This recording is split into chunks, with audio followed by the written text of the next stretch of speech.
hopefully Jerome Tang, hopefully Bill Self. We'll see which players we may get to stop by and sit down with us. And P.J. Haggerty is the guy that people are going to be talking about, right, and wanting to talk to with K-State. AAC Player of the Year.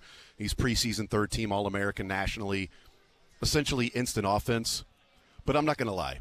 Sterling, you and I, there's a player for K-State that I want to talk to, and that's Abdi Bashir from Monmouth, because the dude led the nation in three-point attempts per game last year. Like, that is a man after my own heart. He had multiple games with 15 or more three-point attempts. His final game at Monmouth was 17 three-point attempts.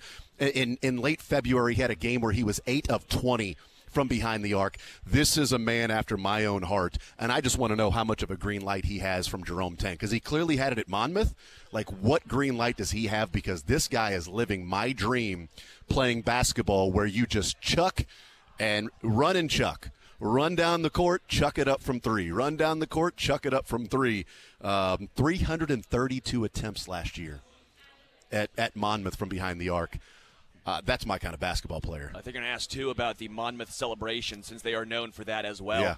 No, I think especially in today's era, I know you're going to I'm actually dating myself a little bit I did that for a semester in college, so it's all good. But D'Antoni down there in Phoenix, when he had Steve Nash and, I think Jason Richardson may have been down there, Sean Merriman, but it was 8-second offense. Yeah. It was, can you get a good shot in 8 seconds? And that is a little bit of the style that you played at Monmouth. Mm-hmm. And I think it can be very successful in college basketball. I would love to see if he continues to do that, because if not, if you try and dial that back, sometimes the fit is not what you think it's going to be. How do you find your role when you had a green light? Who was the guy for Kansas? Timberlake? Timberlake. Yeah. And I think there was a little bit of that where it was, well, you were the guy, and you were the guy with the green light who was able to create your own shot and shoot 12 threes a game if you wanted to. Well, now how do you fit in if you are a spot-up shooter? You get 3 or 4 shots a game. It's hard to find a rhythm. And as a shooter, you and I both know this. It's very difficult. Great shooters amongst us. Yeah. But it is very, seriously, like AAU style, it's very tough. If you're like, okay, I get 12 shots this game easy. I can take any shot I want. I can be the focal point of this offense. To now I'm pigeonholed into a Kyle Korver role. That can be a little different. Well, and also, what's the adjustment of time to get the shot off? You're at Monmouth, and closeouts maybe aren't the same with a guy that's 6'7" and has a 35, 37-inch vertical that's closing out on a three-point shooter, as opposed to maybe somebody that isn't as athletic or as long, tall, quick, things like that. So just some interesting parts of these teams, because, Kansas State, while they're not ranked in the top 25 preseason, they are 31st if you go to the others receiving votes. So this is not this K-State roster is rough and they're not, close to a top 25 team. Now they're 31st with the others receiving votes. And so we'll see, what happens with that. Kansas is ranked 19th right now. There are 6 Big 12 teams ranked in the top 25, with Houston number 2 and then BYU number 8, Texas Tech number 10. So you got 3 top 10 10s, then Arizona, Iowa State, and then KU at 19. And then others receiving votes, K-State and Baylor are in that group. But, we'll see what happens with the Big 12 this year. And the interesting part of 3 of the top 4 preseason Big 12 rankings are essentially the quote-unquote newcomers to the league than the traditional teams we remember with the Big 12. When you're looking at Houston and BYU and Arizona mixed in within Texas Tech as 3 of the top 4 expected to win the conference this year.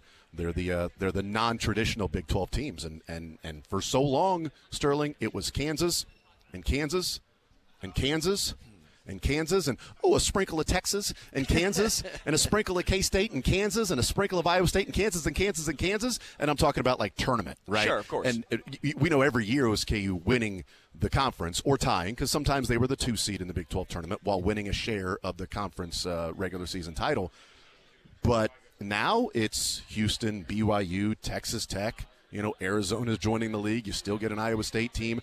Baylor won a national championship representing the Big 12. Yeah. Like, you've got some different. Texas Tech has played for a national title. Houston's played for a national championship, all being represented in the Big 12. It's not KU and a bunch of also-rans to a large degree. Houston and Arizona, but Houston specifically, they have become such a powerhouse. Yes. And they have been a top 5 team in college basketball for a long time, and them joining the Big 12 was absolutely massive. Possession away from being a national championship team with Kelvin Sampson. I loved that, and I actually think for Kansas this year, ranked 19th heading into the season, it's a good spot for them to be.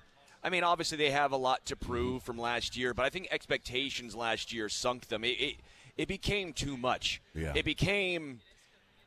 They were the number 1 team in the country preseason, and we saw that they just weren't that. They weren't that, and then you keep trying to talk to yourself, well, why did everyone else think that we were ranked number 1 in the nation? And I think it just was too much pressure on that team. Yeah. They were not that. So I think for them, being ranked 19th, it's actually a good spot for them to be. I think they're probably going to be better than that when it's all said and done. It's Kansas. Let's be real now. So I think for them, you start the season with something to prove. I know you're still ranked 19th. It's not quite Missouri STP. But still, if you're Kansas, you go, okay, all right, we're 19th. Well, we see what you think about us. Yeah, I think it's fascinating. 913-912-4810 is the text line. We'll talk with Cynthia Freeland coming up at 11 o'clock. We'll hang out with Mick Schaefer here at Big 12 Media Days. And, again, we'll see who stops by along the way for these teams. But, like, last year, number 1, and they had so many returning players, right? So that was part of it. But I think there was an element also of, well, it's Bill Self. And that's what I think is fascinating this year is they've got the number 1 player in the country, the first number 1 overall recruit to go to Kansas since Andrew Wiggins.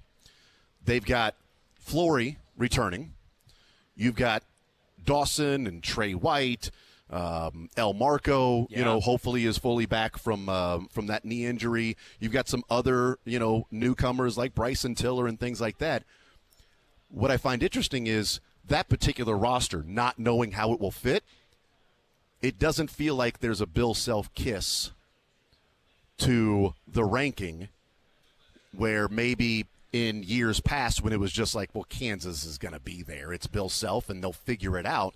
When they didn't last year, if there's an element of, okay, we're going to look at Kansas as the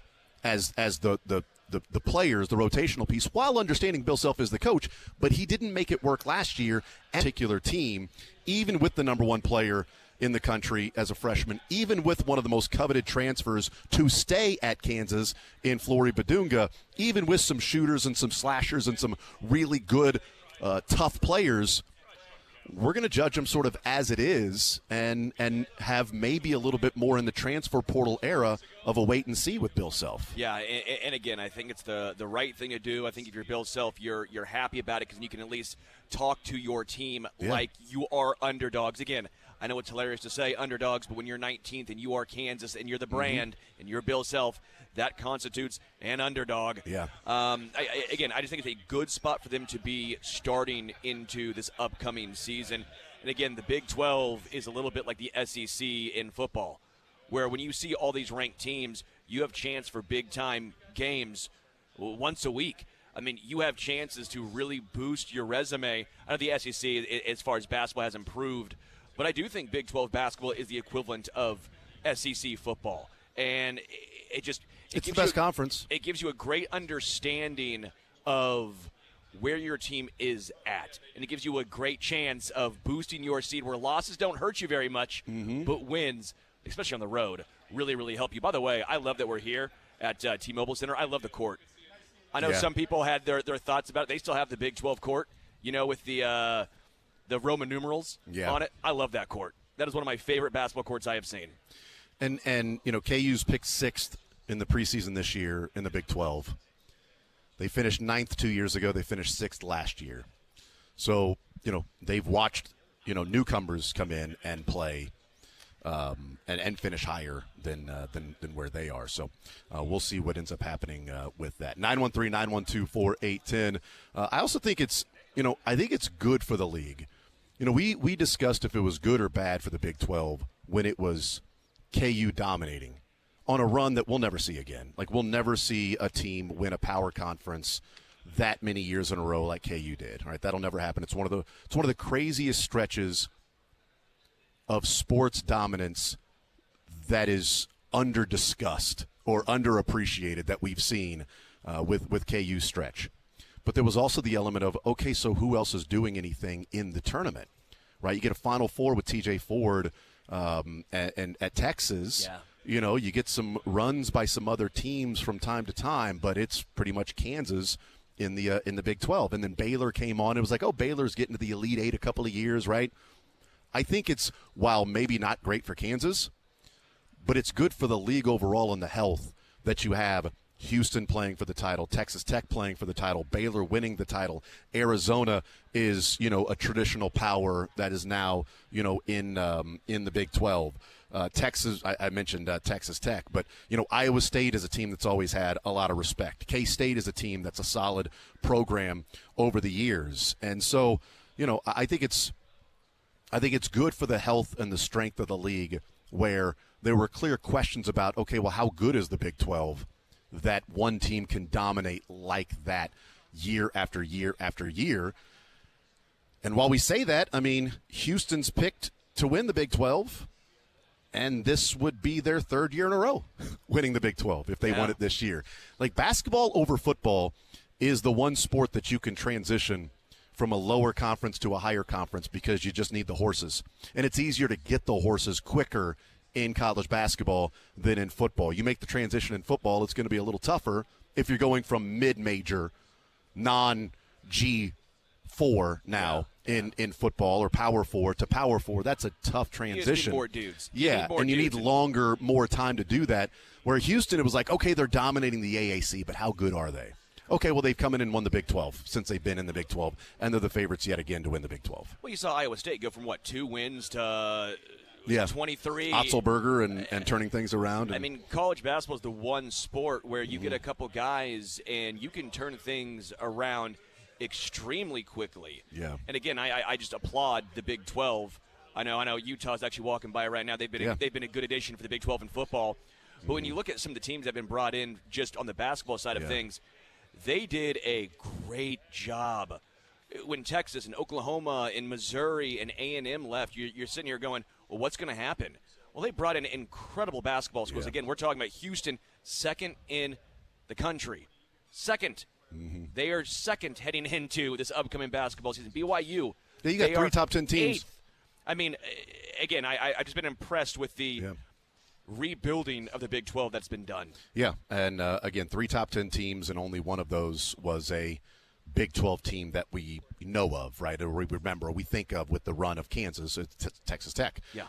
And, 4 top 15 teams, and 3 of those 4 are, again, non-quote-unquote traditional Big 12 teams. It's Houston, BYU, and Arizona. 6 of the top 19, so basically 33%. Yeah. Or Big 12. Yeah. 913-912-4810 is the text line. I want to talk on the other side of the break. Tom Izzo had some interesting comments yesterday talking about his profession when we see London Johnson, who spent 2 years in the G League, playing for Team Ignite, and then playing for the Maine Celtics for 3 games, and now committing to play at Louisville in college with 2 years to play because he's been out of college for 3 years now, or out of high school for 3 years now, and you got that 5-year window to play. So he's got 2 years to play there at Louisville. And it's become a conversation point, a touch point in college basketball at this point now. The Kansas Jayhawks will be heading to Louisville on Friday night to face off against the Cardinals in an exhibition. That's on ACC Network, but it's right here on Sports Radio 810 WHB.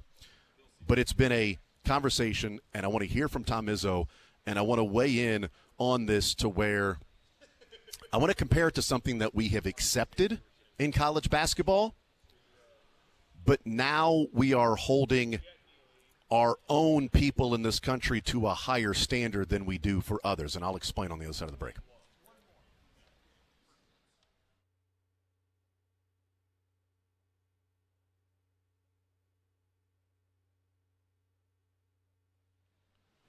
Jason's going to explain that on the other side of the break, but I'm going to explain now the phenomenal great taste of El Bandido Yankee Tequila. It's an ultra-premium tequila made from 100% Blue River agave from the highlands of Jalisco, Mexico. Their agave thrives in the 20,000-year-old volcanic soil of Jalisco's highlands. This rare combination of climate, attitude, and soil produces the best agave, ensuring our tequila is truly natural and clean. If you know me, I'm not traditionally a tequila guy because when I go to a bar, what happens? My friends buy me the cheapest stuff. You have to have the lime, you have to have the salt, and you're still sitting there wincing. Well, not with El Bandito Yankee Tequila. That's what I buy my friends because I'm a good friend. That's what I buy them when we go to bars. I tell them, you don't need salt. You don't need the lime. If you need that, you're not having good tequila. This is such a good slogan they have, so smooth it's criminal, because it's true. Whether you're having the Blanco, the Reposado, the Añejo, it doesn't matter. It is going to be great for you. And a margarita, neat on the rocks, does not matter. There's no fake colorings or flavors, and they're verified additive-free tequila. They've won countless platinum and gold medals and are now listed as one of the world's top tequilas. You can pick it up on the Kansas side at Justin's of Lenexa or Lenexa and J&L Spirits and Wine and OP. Missouri side, Gomer's at 103rd or Macadoodles in Lee Summit or Royal Liquors and Price Chopper. So make sure you bust out El Bandito Yankee Tequila and go to elbanditoyankee.com.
along the way that we'll talk with the K-State players, KU players, Jerome Tang, Bill Self, etc. Along the way. 913-912-4810. Well, the news that many people in college basketball are talking about, and that is London Johnson that is committed to the University of Louisville, and a guy who's played a few years with the quote-unquote G League. Team Ignite that's no longer around. He was then picked up by actual G League teams affiliated, played a few games, released, picked up by another G League team, didn't play, released, and now has committed to the University of Louisville to play college basketball. He has 2 years left. He's 3 years removed from high school. You've got the 5-year window. And there has been some consternation around college basketball with this signing. Let's hear Tom Izzo. This is 4 minutes long. And so I was going to cut some different pieces when I saw how long the clip was, but I'm like, you know what, I'm just going to play the whole thing because, he's clearly frustrated, and he does not say anything about the players. He looks at internally in this thing. But here's Tom Izzo weighing in on the news a couple of days ago that a G League player has now been cleared to play at Louisville. I'm going to get myself in trouble, but I listen to people talk of how kids changed. Kids aren't the problem. We're the problem. This was sprung on us again yesterday, where a guy can be in the G League for 2 or 3 years, and then all of a sudden he's eligible. Most of my people knew nothing about it. I don't think our commissioner. I am not real excited about the NCAA or whoever's making these decisions without talking to us, just letting it go because they're afraid they're going to get sued. So you're right. I said that this really bothers your coach if you're Michigan State fans. But if you want a silver lining in a cloud, I am going to call Magic tonight. I'm going to call Jaren Jackson, Miles, Gary, Max. This just goes to show you how ridiculous people that are in power make decisions. And I'm going to get killed because someone's going to say, well, if they go pro, it doesn't work out, shouldn't they be able to come back? Well, what about the freshman you recruited there? That's somebody's son. And he thinks he's got himself a good place, and all of a sudden, shazam, they pull out of their hat and bring a 21 or 22-year-old in. To me, it's ridiculous. To me, it's embarrassing. And I love my job. I don't respect my profession. And I don't respect who's ever doing that. Whoever made those decisions, because they're afraid that a lawyer's going to sue them, sooner or later you got to fight the fight. And, if we would have been aware of it, if somebody would have talked to us, maybe it's me, maybe I'm the dummy. But I'll never agree to that stuff. I think we're really hurting the freshmen in high school. The seniors in high school, giving them a chance. And we're just going to, what's the age limit now? Is it 30? If you have 3 beards and 2 mustaches, are you illegal? You're not allowed to play? What is it going to be? And so, you hit a sore spot for me because the transfer portal is enough. We have no rules. And now we just taken no rules and add some more no rules. And if everybody likes that, that's good. And I feel bad if a kid came out early. Maybe we shouldn't come out early. Maybe we should do a better job of helping kids make decisions, said decisions they make, and then, oh boy, I made a bad decision, so I'll go back. But the unintended consequences are the kids that are there will now get screwed and not have an opportunity. And then they'll be transferring, and then we'll have this circle. So I do not know everything about it. I cannot believe that this was sprung on us yesterday. And if it was done earlier and I didn't know about it, shame on me. But my compliance officer didn't know. There are people in this league didn't know. The NCAA's got to regroup. They got to regroup. That's my opinion. Only my opinion. So don't be mad at anybody else. Be mad at us. But I'm not going to be mad at the players. I'm going to be mad at the adults in the room. And so don't blame the players anymore. Blame the adults that make the decisions that allow some of these ridiculous things to happen. And then the unintended consequences hurt kids that are trying to do it the right way, with a process, not jumping around. And that's my 2 cents, so put that wherever you want it. So a few things there. Tom Izzo, I do think it's interesting where so much of it is like, the kids this, the kids that, the transfer portal, you got to try to work through it. And Izzo's saying the kids aren't the problem. We're the problem as coaches. But even saying not necessarily as coaches, like I do think he went out of his way to say anything about Pat Kelsey and Louisville signing this kid, and talked about the NCAA infractions being afraid to deem him ineligible because then a lawsuit happens and now you got to face that. So it's easier just to say this guy can go and play. I don't understand when we do this, now you're hurting the seniors in high school. Because this is really no different than a transfer portal. Sure. The only difference is this isn't a transfer portal where you can play right away. This kid isn't eligible until next year. Like, he's not playing until so it's like a freshman or a high school senior going into his freshman year. He's going to be eligible. He's not coming on to now all of a sudden he signs with Louisville and he's going to be playing Friday night against Kansas in an exhibition, and there was a freshman that thought he was going to have that spot, and now that guy's pushed down the roster and you kind of screwed him over. No, you're going to be recruiting around that. Transfer portal guys come in all the time, and it's like, well, look at this kid. That's how great it is for this program. So I disagree from that aspect, Sterling. But what I said going to break is we're now holding kids in this country to higher standards than kids that are coming overseas, because I think Andre Kostic is going to be a good player for K-State. Sure. But he was a professional in Serbia. He played in a professional league for the last 5 years in Serbia. Is Tom Izzo pissed off about that?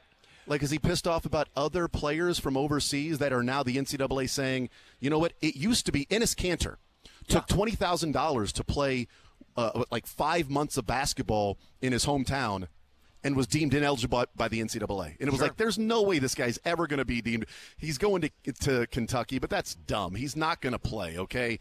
It's never going to happen.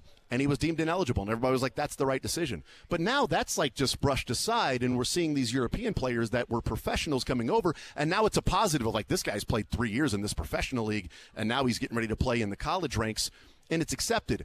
But London Johnson plays a few years with Team Ignite. That was the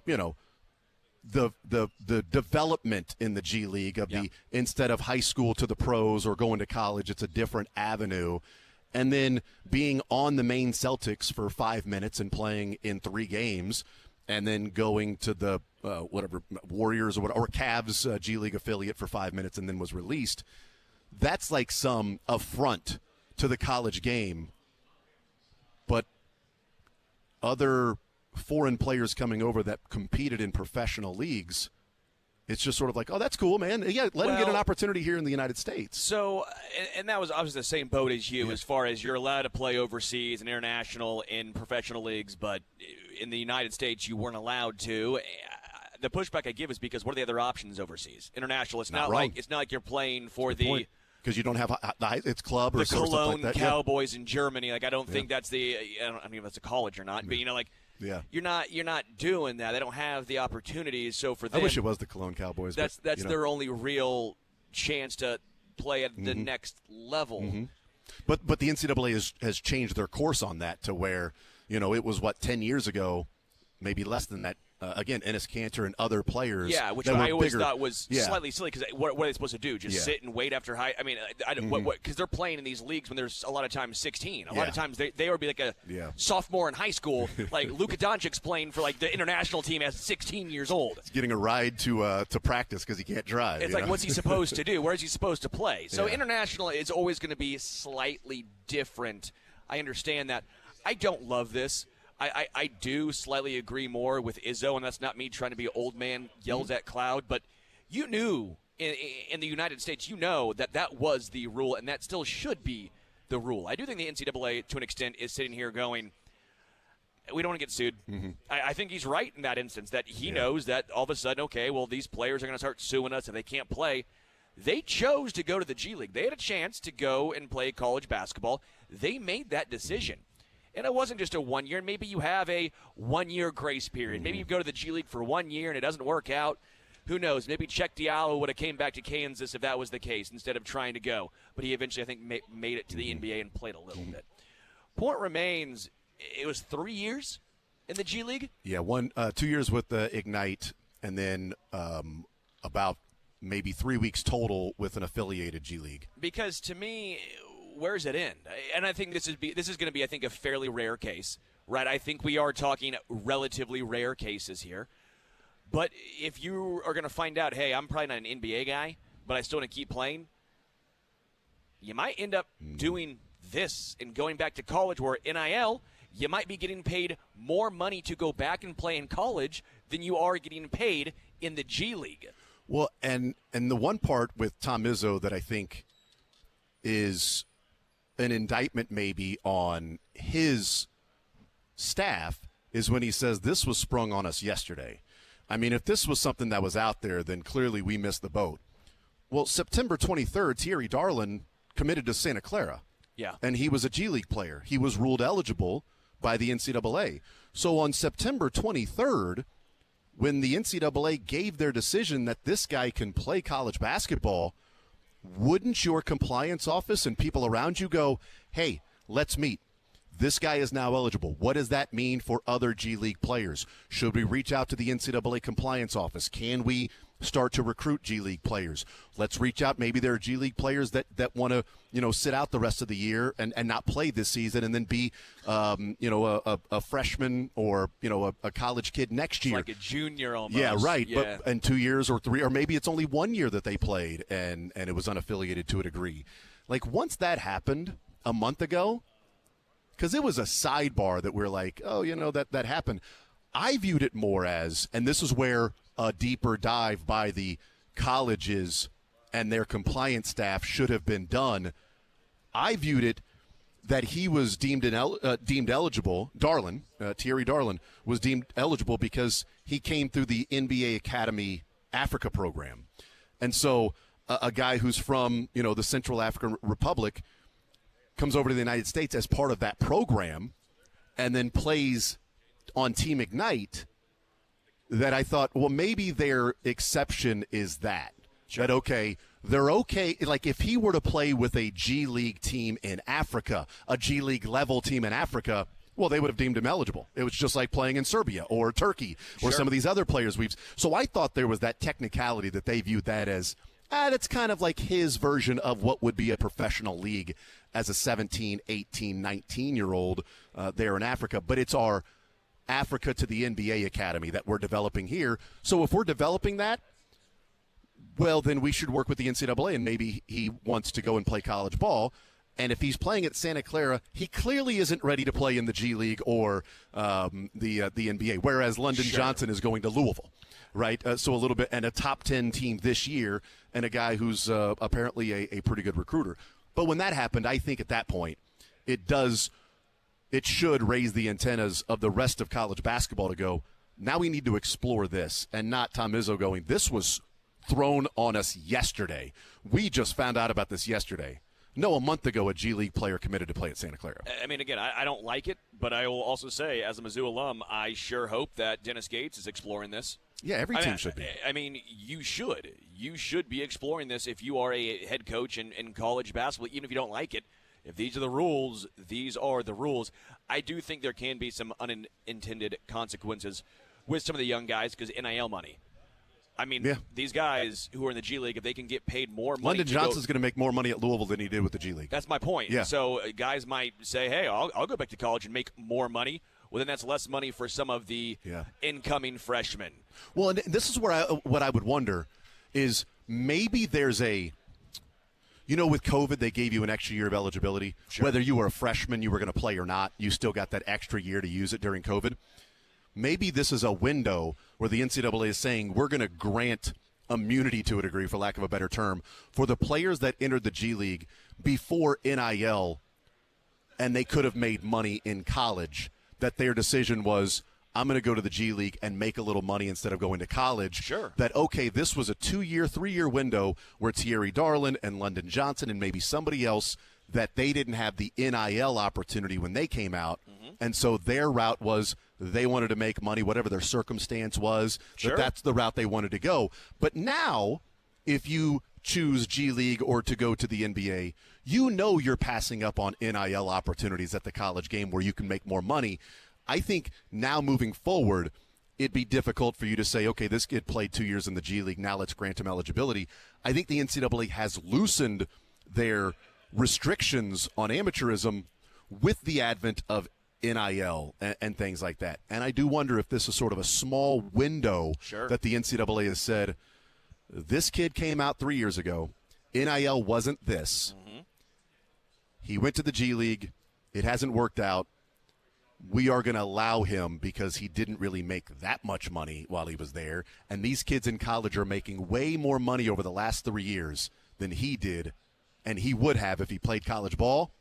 And they're not deemed ineligible, and they're not deemed pros. So we're going to make an exception for this. But moving forward, if you choose the G League or anything else over college, you know that with eyes wide open what you're getting into. That should be the rule. I will make you the NCAA commissioner No, thank you. overall. Congratulations. You've won No, the thank you. job by that statement right there. And again, real quick, I know we got to take a break, but the positive you can take from this is you will see less guys, or you should see less guys leaving college who are second-round G League talent players saying, I might as well stay. I'm going to make more money here.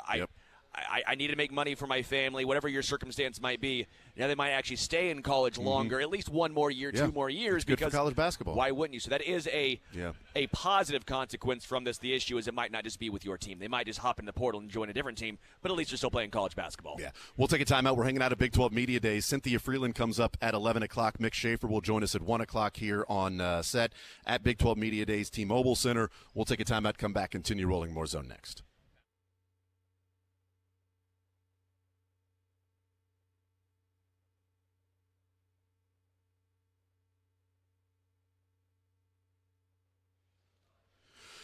You know, NBA fans, all your favorite NBA players, they are back, and DraftKings Sportsbook, an official sports betting partner.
She's done the research. I measured the big boys' booties for like 2 years. She's analyzed the data. If you can keep that big booty down, like if you are a big boy, if you're very tall and you can keep your booty down low, then you are far more successful. She's crunched the numbers, and the results are clear. The back of booty isn't as good, as it turns out. If she picks a dog, she'll have the math to back it up. It's not like Travis Kelce has done.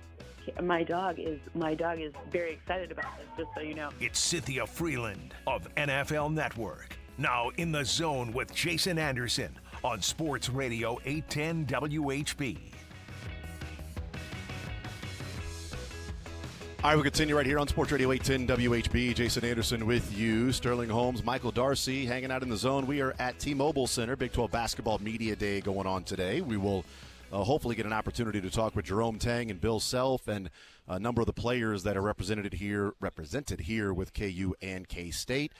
And also we're talking some NFL football, some Chiefs football. And as we do each and every Wednesday at 11 o'clock, we get to hang out with our NFL Network analytics expert. Cynthia Freeland joins us here in the zone on this Wednesday. Cynthia, how are you today? I'm great, thank you. How are you? I am doing just fine. I'm doing just fine as we're switching things up a little bit, talking some basketball, but it is never a bad time to continue talking some NFL, and especially, Cynthia, after the Chiefs come off what was one of their best performances in years. What did you take away from the Chiefs' dominance, and how much into this recipe of blowout was the Raiders' ineptitude?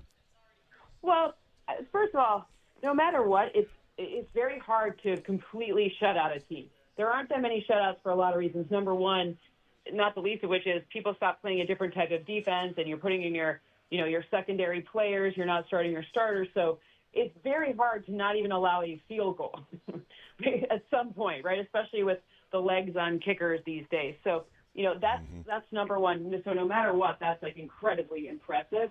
I think look, I'm not going to sugarcoat it. I don't think the Raiders think that they're maybe in the best position they've ever been in, right? So, I don't think they're the best team, but again, they're still an NFL team, and they're still, they have their moments of being very good, right? But to lead to potential rumors of Max Crosby being traded, which aren't true, but the fact that even was like, teams were even calling at that point just shows you the butt whooping that took place. Yeah, and especially a little from column A, a little from column B is the answer. Yeah, right, and especially like when Jacoby Myers comes out and was like, "Yeah, I still want to be traded." Yeah, exactly. Yes, I'm good. And then you've got to have a meeting with Max Crosby to say, "Look, we are not shopping you. We're not trying to trade you. Right. This is you're not part allowed of this to team leave, moving right? forward." Unless they offer. I mean, I bet you there is everybody has a price, but I don't know what that price is. Yes. Like yes. 4 ones? I don't know. Everybody but Mahomes has a price, because you can't trade right. that far into the future with number ones to where it would actually make it worth your while to give Absolutely up Mahomes not. for number ones. But Max Crosby, non-quarterbacks, everybody would certainly have a price. And they tell Max, "Look, we're not shopping. You're not being traded." And he goes, "Son of a... Oh, cool. Yeah, I love it here. I don't want to go anywhere. I mean, I promise." Knowing Max, I will say that knowing Max, I feel like he's the type of person who's like, he is where his feet are, right? Like, he's really, he's one of those players. That's why you love him so much. I mean, you don't love him when he's playing the Chiefs, but you know what I'm saying? Like, you have to respect, like the man that he is in addition to the talent, because he really does. He put a lot into Vegas and that team, even though I can't imagine going to work every day with that level of frustration and still being able to perform. He must, whatever supplement he takes for focus, we all need to learn about, because I would be unfocused in that situation too. It's hard. It's very hard to stay that locked in when everything else kind of stinks. He's one of the few players that Mahomes has had sort of back and forths with, and some sort of an on-field rivalry that I root for. Right. That I'm like, I like Max Crosby. He seems like a great dude. I'd love for him to play for the Chiefs. Good God. Right. What a difference maker he'd make on this team. And, I was at the Super Bowl last year, and long story as to how I ended up wearing a Chiefs hoodie while on Radio Row, which I never do. And Max Crosby walked by to go do an interview somewhere else and looked at me and then gave me like a frown, but then gave me a high five, and then took a picture of me looking at the hoodie and giving me a thumbs down. And I'm like, oh, that's pretty awesome, right. Dude. Like, yeah. Who does that? Yeah, great. I actually don't think there's a single team that would be like, we would not want to have him. Like, there's no one. That when people were talking yesterday about the rumor or whatever that the Cowboys were looking to acquire him, whether that's true or not, who knows? But it's like that kind of shows you something, right? Like Micah is an incredibly talented player, but to be able to say like, okay, well, maybe we do want to mortgage some stuff to get this talent in, because he also is the kind of person that we can all get behind here too. Like, so it just tells you, the point is all compliments to Max Crosby, despite being in a really crappy situation. Visiting with Cynthia Freeland, NFL Network analytics expert. So the Chiefs dominate the game. They do what they do. Patrick Mahomes ends up with 286 yards and 3 touchdowns, and a rough day for those of us that had 3 touchdowns and 300 yards passing for Patrick Mahomes. Andy Reid clearly did not care about my bank account. I did send him an invoice, though. I sent Andy Reid an invoice for what I would have won on DraftKings with Mahomes: 25 or more rushing yards, 25 or more completions, 3 touchdown passes, and 300 yards passing. I sent him an invoice for that. We'll see if he gets back to me. But a completely dominant game that Patrick Mahomes has taken out in the third quarter. How do you, and this has been a conversation the last couple of days, you've probably picked up on it with some grades from different companies, but how do you judge if it's a grade or not, or some sort of a number to it? But how do you judge quarterback play in a game if it's he played well but the numbers weren't there? The numbers were amazing. He played okay. Like, how do you come away from a game and look at how a quarterback performed in that particular setting? So the best I've been able to come up with is something I've called win share, which is like my take on, WAR in baseball or player efficiency ratings in basketball. And it's not a perfect science, but I really have worked hard on tying someone's chances to win the game. And the functional unit that I use, this is nerdy, sorry, is the probability of earning a first down or touchdown on a specific play or on defense from stopping it, right? So that's kind of how I've always measured win share, because what I wanted to try to get at from a mathematical standpoint was more of like that feeling of like, okay, how like SOL would you be if that player was out, right? Like, different systems of quarterbacks, it's different, right? So how valuable is Patrick to this particular team in this particular format, and how does that rate to the value of, someone else on a different team, right? Like they just have different. Like Christian McCaffrey has more value than a lot of other people based on the way their team runs, right? Like, 185 touches is also kind of a lot. So, that's the metric that I've been working on. And again, it's not a perfect science, but typically quarterbacks, they obviously have the biggest win shares, but Patrick's win share tends to be between 3/4 of a game and a full game more than the next closest guy year in and year out. And I bring that up, Cynthia, because we talked the last couple of days on the air of, Geno Smith being graded as having a better game than Patrick Mahomes at Pro Football Focus, and it's a data point. We always say, like, this is, anytime we bring up the number, look, it's a data point, whether you like it or not. If it helps your argument, you'll use it. If it hurts your argument, you'll say it's dumb. But that's one of those where I really wanted to ask you, like, if you've ever had a system or an algorithm or a stat or something that came to a certain conclusion that you just looked at it and go, you know what, I got to change the parameters because that is so far off that I'm not going to run with this or publish this and make it public, where I kind of feel like that would be my way of doing that. If my whatever spit out Geno Smith had a better game than Patrick Mahomes, I'd probably go back and see where I went wrong. The good news about when something like that happens, and all math people, something like that will happen, maybe not at the quarterback level because that's just such a different thing, but it shows you where your math is flawed, right? And you can go back and make your model better. That's ideally what you'd like to do. But you have to remember, some people are data scientists and some people are looking to be thinly veiled hot take artists that try to use math to incite those hot takes. So it's this difference in strategy. Do you know what I mean? Like, are you really trying to do math, or are you really trying to be a hot take artist and get clicks because maybe you're a media company veiled as a data company? I don't know. I don't know what I'm talking about. Just ponderings I have. That was certainly a theory that maybe was out there and brought up as a possibility. But you never really know. And that's why we love having Cynthia Freeland on, NFL Network's analytics expert. As we look at this Chiefs team and what they were able to do, and Rashee Rice is out there, and looks a number of those things and how they played. Yes, it's the return of Rashee Rice. The offense was picking up that you and I have talked about the last couple of weeks. And I wonder, Cynthia, Raiders may be different than when they play, the Broncos or the Colts on defense later on, but Raiders defense, Broncos defense, a little different, just a little different. Kelly on Rashee Rice is different than Pat Surtain? Like, I don't know. Maybe not. Who knows?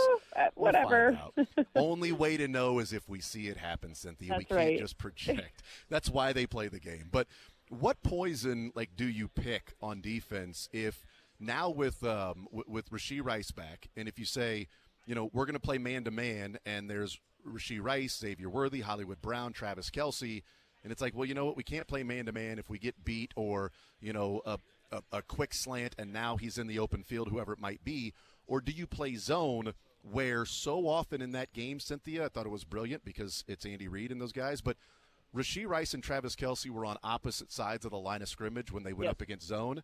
And so it's like, what do you do then? And so I do think that's where Rashee Rice comes in, because one of his gifts coming out of college was his ability to recognize and find the spots in the zone, and he's doing such a good job of that. And then you've got Kelce, who's one of the best we've ever seen at doing it. I just wonder what poison you pick on a defense if these guys are going to kill us in the zone. Let's go man-to-man. Oh, bleep, we've got Xavier Worthy, Hollywood Brown, and Tyquan Thornton, while Rashee Rice is also there.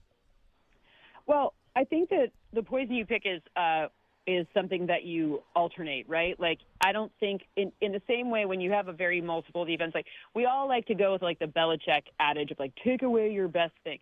All right, well, what is that? Like, what is that going to be in this situation? In my opinion, what you do is you try to get some matchups that allow you to live another offensive snap, meaning perhaps it's, we thought what comes to mind for me in this particular week, and I'll get back to how this is the Chiefs related, but clearly the Vikings chose to take away Saquon Barkley and forfeit giving up deep passes because we hadn't seen Jalen Hurts be really great on deep passes until this past week. And then he just had 215 yards for it. But they chose that. The problem is they didn't adapt once Jalen Hurts was connecting with Devontae Smith or A.J. Brown. So what you have to do is, in my opinion, if I were trying to scheme against the Chiefs, I would have a couple of plans to see how they're going to operate. What's my best starting point against heavier formations? What's my best starting point against 12, right? And there's lots of tight ends on the field, 13, something like that, and then adapt from there, because it's just not going to be perfect, and you're just going to have to try to, be flexible to the point where you're just living with whatever, you're living with them getting a chunk run play, for example. I'm making something up, right? You're okay living with that because you're trying to get to another offensive play for yourself. Yeah, Cynthia Freeland is our guest, and because I was just watching the game, and so often it was like an easy third down, like, oh, let me throw this. There was one particular to Rashee Rice that saw the soft spot in the zone, stopped, and then as the middle linebacker was coming towards him, he slowly is fading to his left to keep the space while Juju is curling on top of that where he's going to be where the linebacker is vacating. But on the other side, as Mahomes is looking right, the linebacker that should be where Travis Kelce is starting to go to his left while Kelce is turning and standing wide open in that ton. I'm like, what do you do? And I know it's the Raiders and stuff, and maybe it'd be different with different linebackers and safeties and things, but, on third and short, that just seems like you should just look over the defense and go, you just want to give us 5 yards here just so you don't have to tackle Rice or Kelce and risk the yards after catch or anything. We'll take the first down because, come on, this is going to be too easy. Totally. And it felt like that at times with the team that was running that much zone. And it's going to be harder when you can play like Pat Surtain level of man. It does become harder, right? Like, I'm no shade to the Raiders defense, but it is a lot harder. There's a reason why some of these corners get paid what they get paid, right? Well, if I'm Pat Surtain, I'm actually arguing he's underpaid, but that's a different story for a different day. But it's like when you're able to use different concepts up front with the back, and the fact that the Broncos have been able to get pretty good push with only rushing 4 and showing some simulated pressures and dropping guys back in coverage, that does make it harder for, all of these different pass catching options to happen. The problem is Andy Reid will just be like, all right, fine, we're going to adapt to this. All right, fine. If they can get that horizontal kind of spreading of the offense, that just makes it really hard on any defense. So, the way that defense has always been described to me, and the one that I think about a lot, is the fact that you're just trying to take something away and being very cognizant of what you're forfeiting when you're taking this thing away, right? Yeah. So I'm taking this away because I'm okay with the one we hear the most is everything being kept in front of me, right? In front of the defenders. Don't give up any chunk plays. I'll give you 4 yards, but I'm not going to give you 14, that kind of thing. So, the problem is that becomes really hard when everything is so horizontally skewed, so that now you're trying to figure out, okay, which way's in front of me? Which, am I in zone? Am I in man? What am I supposed to do? So that's where things get really tricky. Visiting with Cynthia Freeland, NFL Network analytics expert. One of the things that we've learned over the years is, the sack statistic and how much it is tied to quarterbacks and not necessarily offensive line play. Like that, I think that is something that's become more in vogue and understood in the NFL. Not 100% across the board, but there is an element of quarterbacks being responsible for the sack rate that happens. One of the questions I wanted to ask you is ability to throw or throwing to open receivers. Patrick Mahomes has been a guy that doesn't typically make tight window throws. And I remember maybe it was the offseason that Kurt Warner talked about, or maybe it was earlier this year, Kurt Warner talked about and said, this is something that is underrated. It's not that he's not willing to do that. It's because he sees the defense and knows where the opening's going to be, and so he throws to receivers that are more open. And in the first 4 weeks of the season, 46% of his passes were to open receivers, which was 22nd in the league. The last 4 weeks, it is 63%, which is the first in the league. How do you is that a scheme? Is it Worthy and Rice creating the separation? Is it Patrick Mahomes? How do you go and increase 20% over 4 weeks, sort of night and day of being bottom or near the bottom of the league to first in the league, and a couple of percentage gap between the Chiefs and everybody else? The answer is yes, right? It's all of the above, right? Like, if you don't have the horses, you can't do the right scheme, right? Like, tricks don't work for very long, right? That's why gadget plays are they're fun for like one, and sometimes I was mad when gadget plays get broken, like a penalty nullifies them. Anyways, I won't talk about that, but those are fun for like one-offs. But what is consistently better is figuring out how to figure out which spots you're throwing to and trust that your people will be there. If you're not playing with the people that are your best, the ones you're counting on the most, you can't count on them being there. It's not like there's a reason why some receivers are better than other receivers. It is the way it is. So the answer is both, but they all help each other as well, because my ability to draw coverage over to Rashee Rice gives it Xavier Worthy is more open, and vice versa. So it's my ability to create not mine, but Andy Reid's ability to create the situations where everyone's the most open they can be, and they know what their assignments are. But also the defense now has to figure out, okay, well, am I okay with where I can't catch Worthy? So whatever, I can't.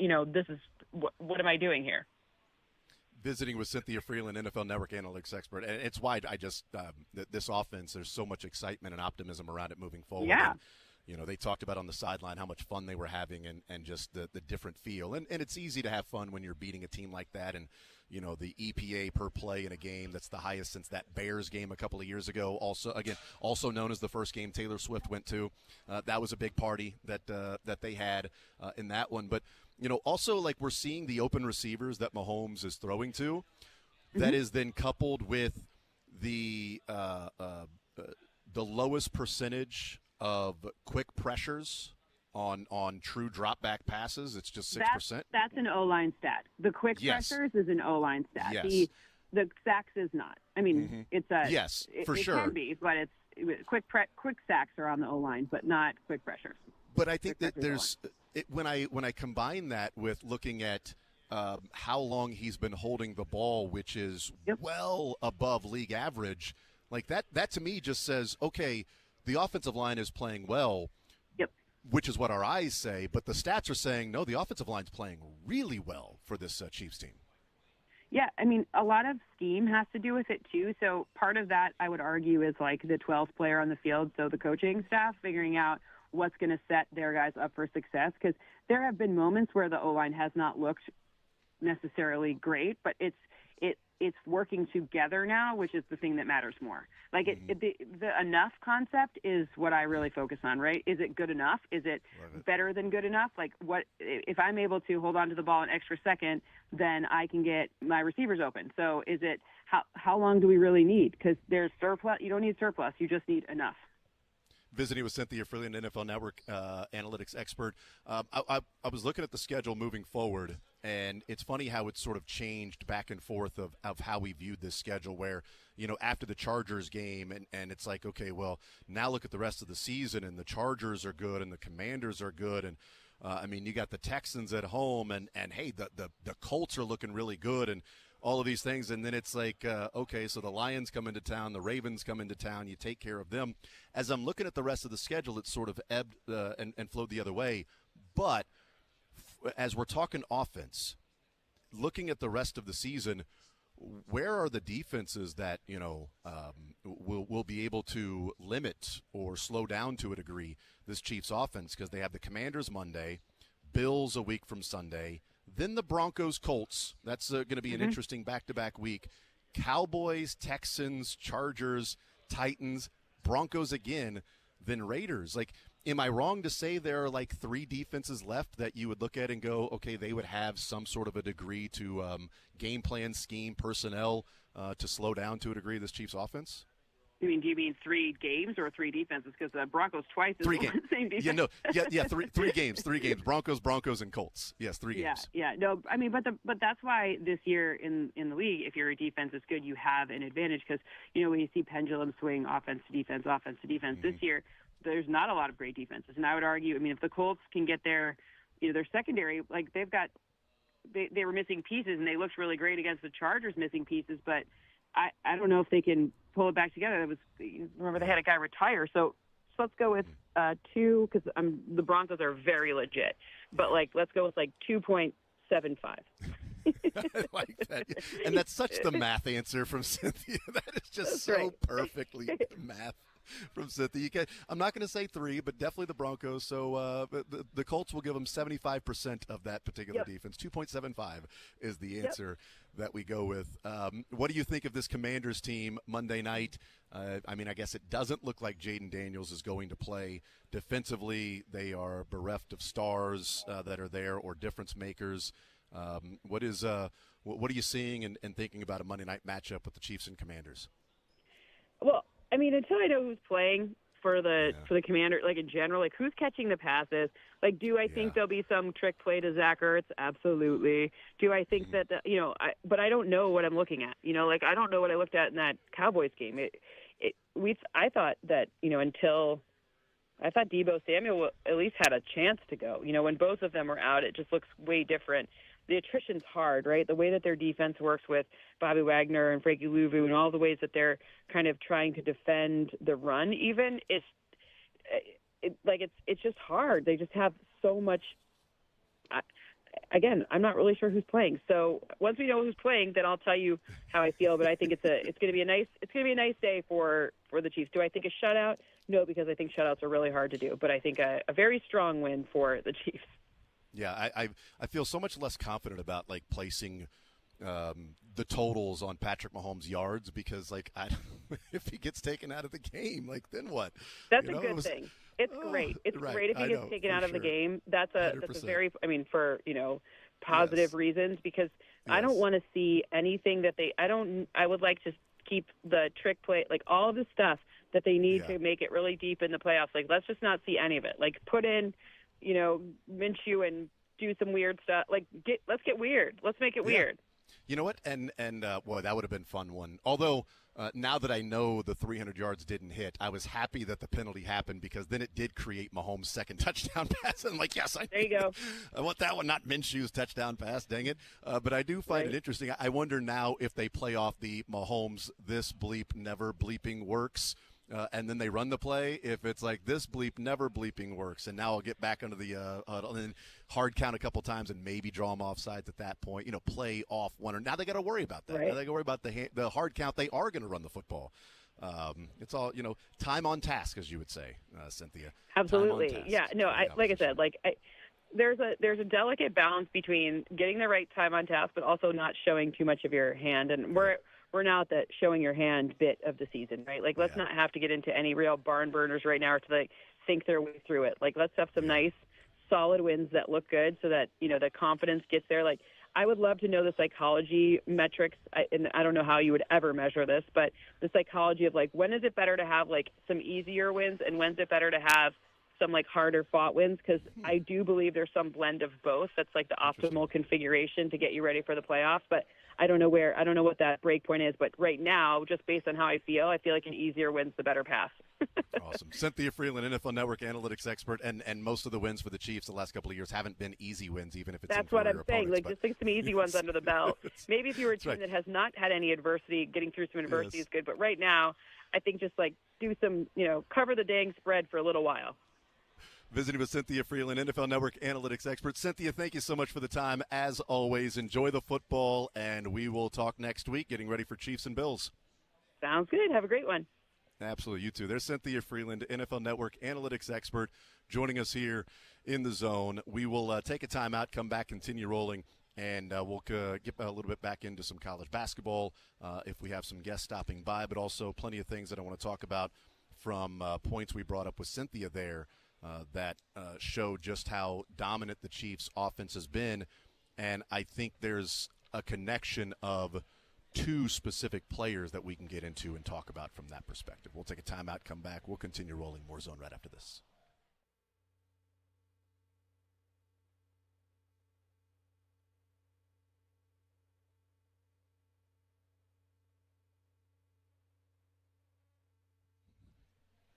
Man, if you're out there, I've told you about Heartland Men's Health and the low testosterone treatments that they have. Now, they have other, treatments as well with the new innovation with the peptides and trying to find different ways to advance the technology to help out.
Hawks in Lawrence. It is Trey White joining us here in the zone. Trey, how are you, sir? I'm doing good, man. Appreciate you for having me. Well, I appreciate you joining us.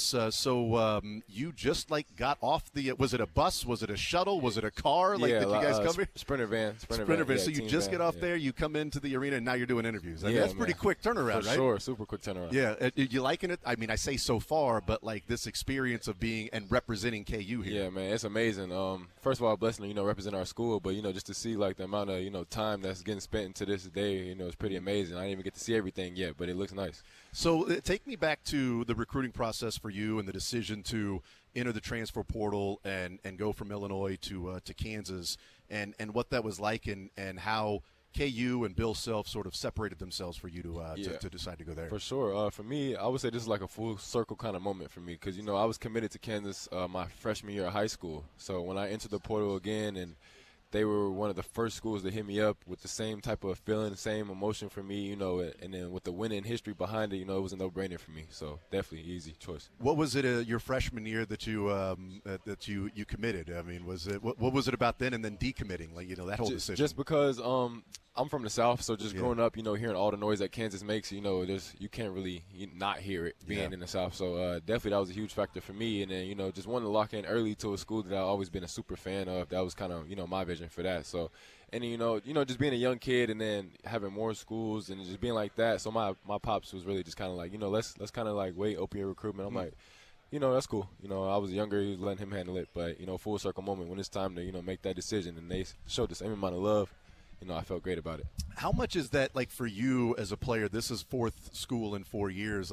You talk about part of going to college is part of learning about being an adult and living on your own. For sure. That's a little bit different experience from Texas and then California, Louisville, and now to Kansas. I mean, what do you learn about yourself in those 4 years? Definitely, you just got to have your own principles. You got to have a vision. It's easy to get distracted and stuff like that. But just having a good support system that I have around me, that's pretty much what keeps me straight and narrow. Is there something you don't like about Bill Self? You can be. It's just us talking. Yeah. It's just he can. There's a list, I'm sure. So. Oh wait, what's that? What's that we, voice? We haven't announced starters yet, so remember that before you give me the list. Trey White and Bill Self are hanging out with us. Bill, as you go through the recruiting process as well, Trey had mentioned that it's sort of full circle as committed his freshman year. I mean, do you reach out and go, hey, Trey, would love to have you, but you decommitted, so too bad. No. And then hang up the phone. It's kind of strange because he committed. He'd be the first to tell you, I think, too young. Yeah. Because as a ninth grader, he committed before I had ever talked to him. Yeah.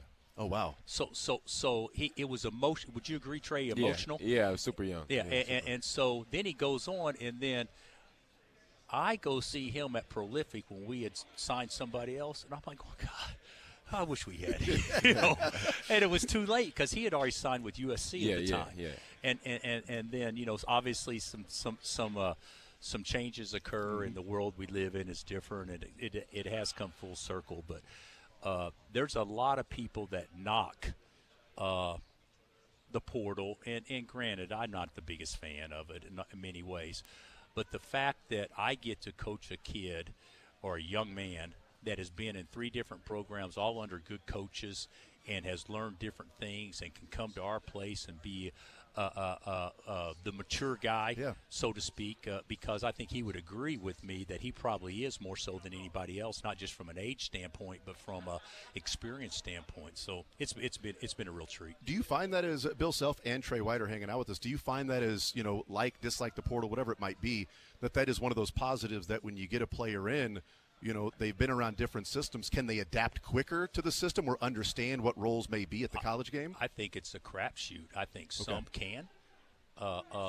Trey can, and I think some struggle with it because you get used to a way of doing things, and it's embedded in their makeup that it takes a while before you can actually, like they used to say, and I would agree that when you recruit a JUCO kid, you really don't get him until Christmas break of the first year, where they're able to kind of adjust to you, and I think Trey's been different in that I think he adjusted since June for the most part. And Trey, for you, going from USC to Louisville and then Illinois and now Kansas, that's got to be to where you've picked up along the way how to integrate yourself with the players and find a role on a team, which maybe if a kid played 3 years for one school, one coach, goes to a new one, well, how do I fit in? Like, how do I get myself to be around these teammates? And for you, is that now a little bit more natural that you've had that experience a couple times? Yeah, I feel like that's kind of always been my strength, being able to, impact the game in different ways. So, coming to a school like this when everybody has firepower and everybody, has a skill that could be useful, I feel like that's, seamless for me. Trey White and Bill Self are hanging out with us. Bill, for you, is there an excitement level from your standpoint that it is such a fresh, new roster that, DeJuan Harris isn't there, and I thought maybe you would sign him to a new 5-year deal. I didn't know if DeJuan Harris was going to retire a Jayhawk or but a new sort of roster. Is that exciting, fresh for you, challenging from that standpoint?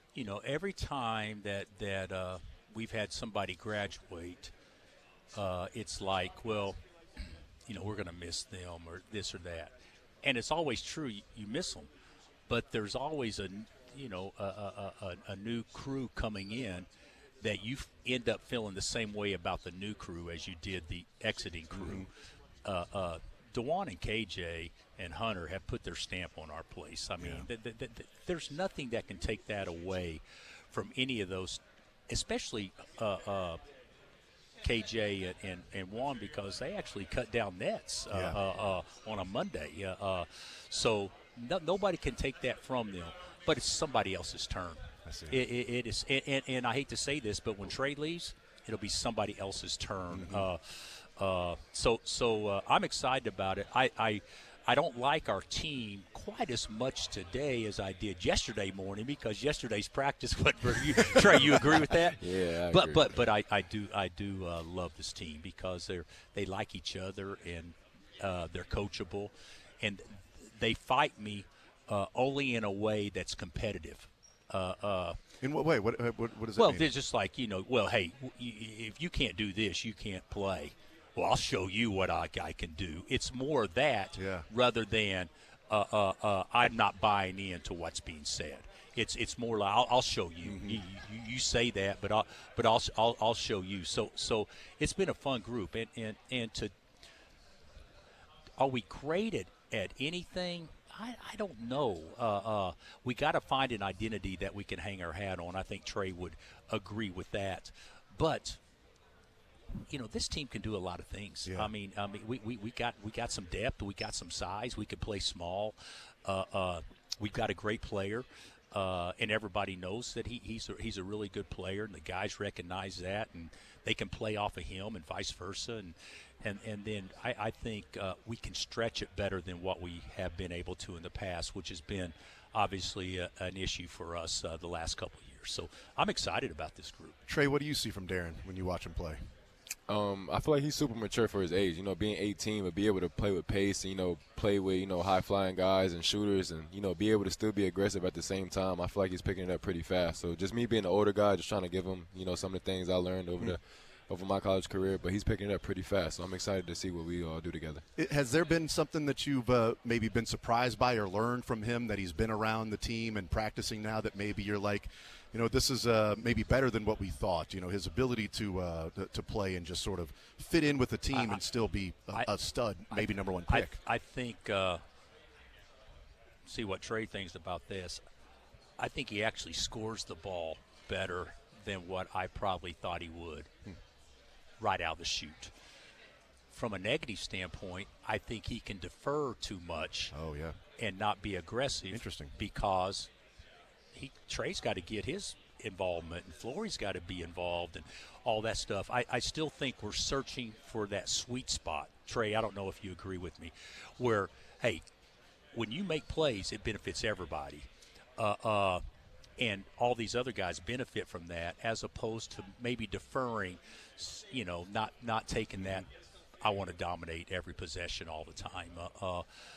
That's kind of what I see right now, and I think that's more than natural for a 18-year-old trying to fit in. You see the same thing? Yeah, I agree. I tell DP all the time, man, just be aggressive, man, because you can make 2-3 come to the ball, and that's going to make it easier for us. So, when you take your foot off the gas a little bit, it kind of, that's not what we want. So when he's aggressive like that, he's super hard to stop. Makes it easier on all of us. Is it rare to find a kid that's talented and you're like, hey, why don't you score a little bit more? You know what? I don't know that it's when I say score, I mean making the right play by being aggressive. I'm not saying shoot. I see what you're saying. I'm saying sometimes the right play is to pass it. 60% of the time, right. That's the right play. To me, how does he make two people guard him so we're playing 4-on-3 behind it, as opposed to, gosh dang, I got to get these others involved. That's how he gets them involved, and so.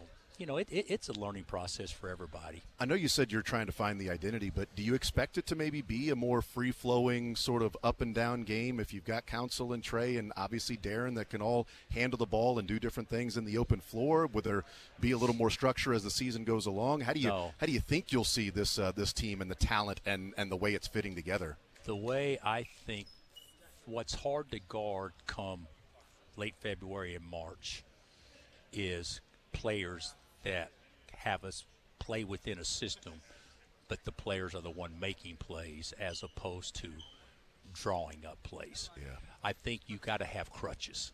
There's no doubt about that. But still, players learning how to play the way you want to play, that's 80% of it or 70% of it. Football, you get a chance to reset after every play. You get a chance to and call a play, and this is what we're going to run, and if they guard us this way, this will be the audible. Basketball is you can do that, but only on a dead ball situation. You can't do it as much on a live ball situation. So I still trust this team because of the way you describe them being more guys, and Trey could be a point forward. Yeah. I mean, more guys that can make plays and feel the game that we don't have to run plays. Bill Self is our guest along with Trey White, and you guys will be heading to Louisville on Friday night. You're familiar with that arena, Trey. Last year you play Arkansas in an exhibition. You've got the home and home now with Louisville exhibition. Why the change, or will it be something moving forward that you want to play these exhibitions against teams that are from bigger conferences? Oh, I think it definitely will help us. Yeah. We'll get a knot put on our head in some way, shape, or form, whether it be defensive transition or guarding the arc or playing without fouling. There'll be some things that will happen in that game, regardless of outcome, that will say, okay, we've got to address this. This has become very apparent.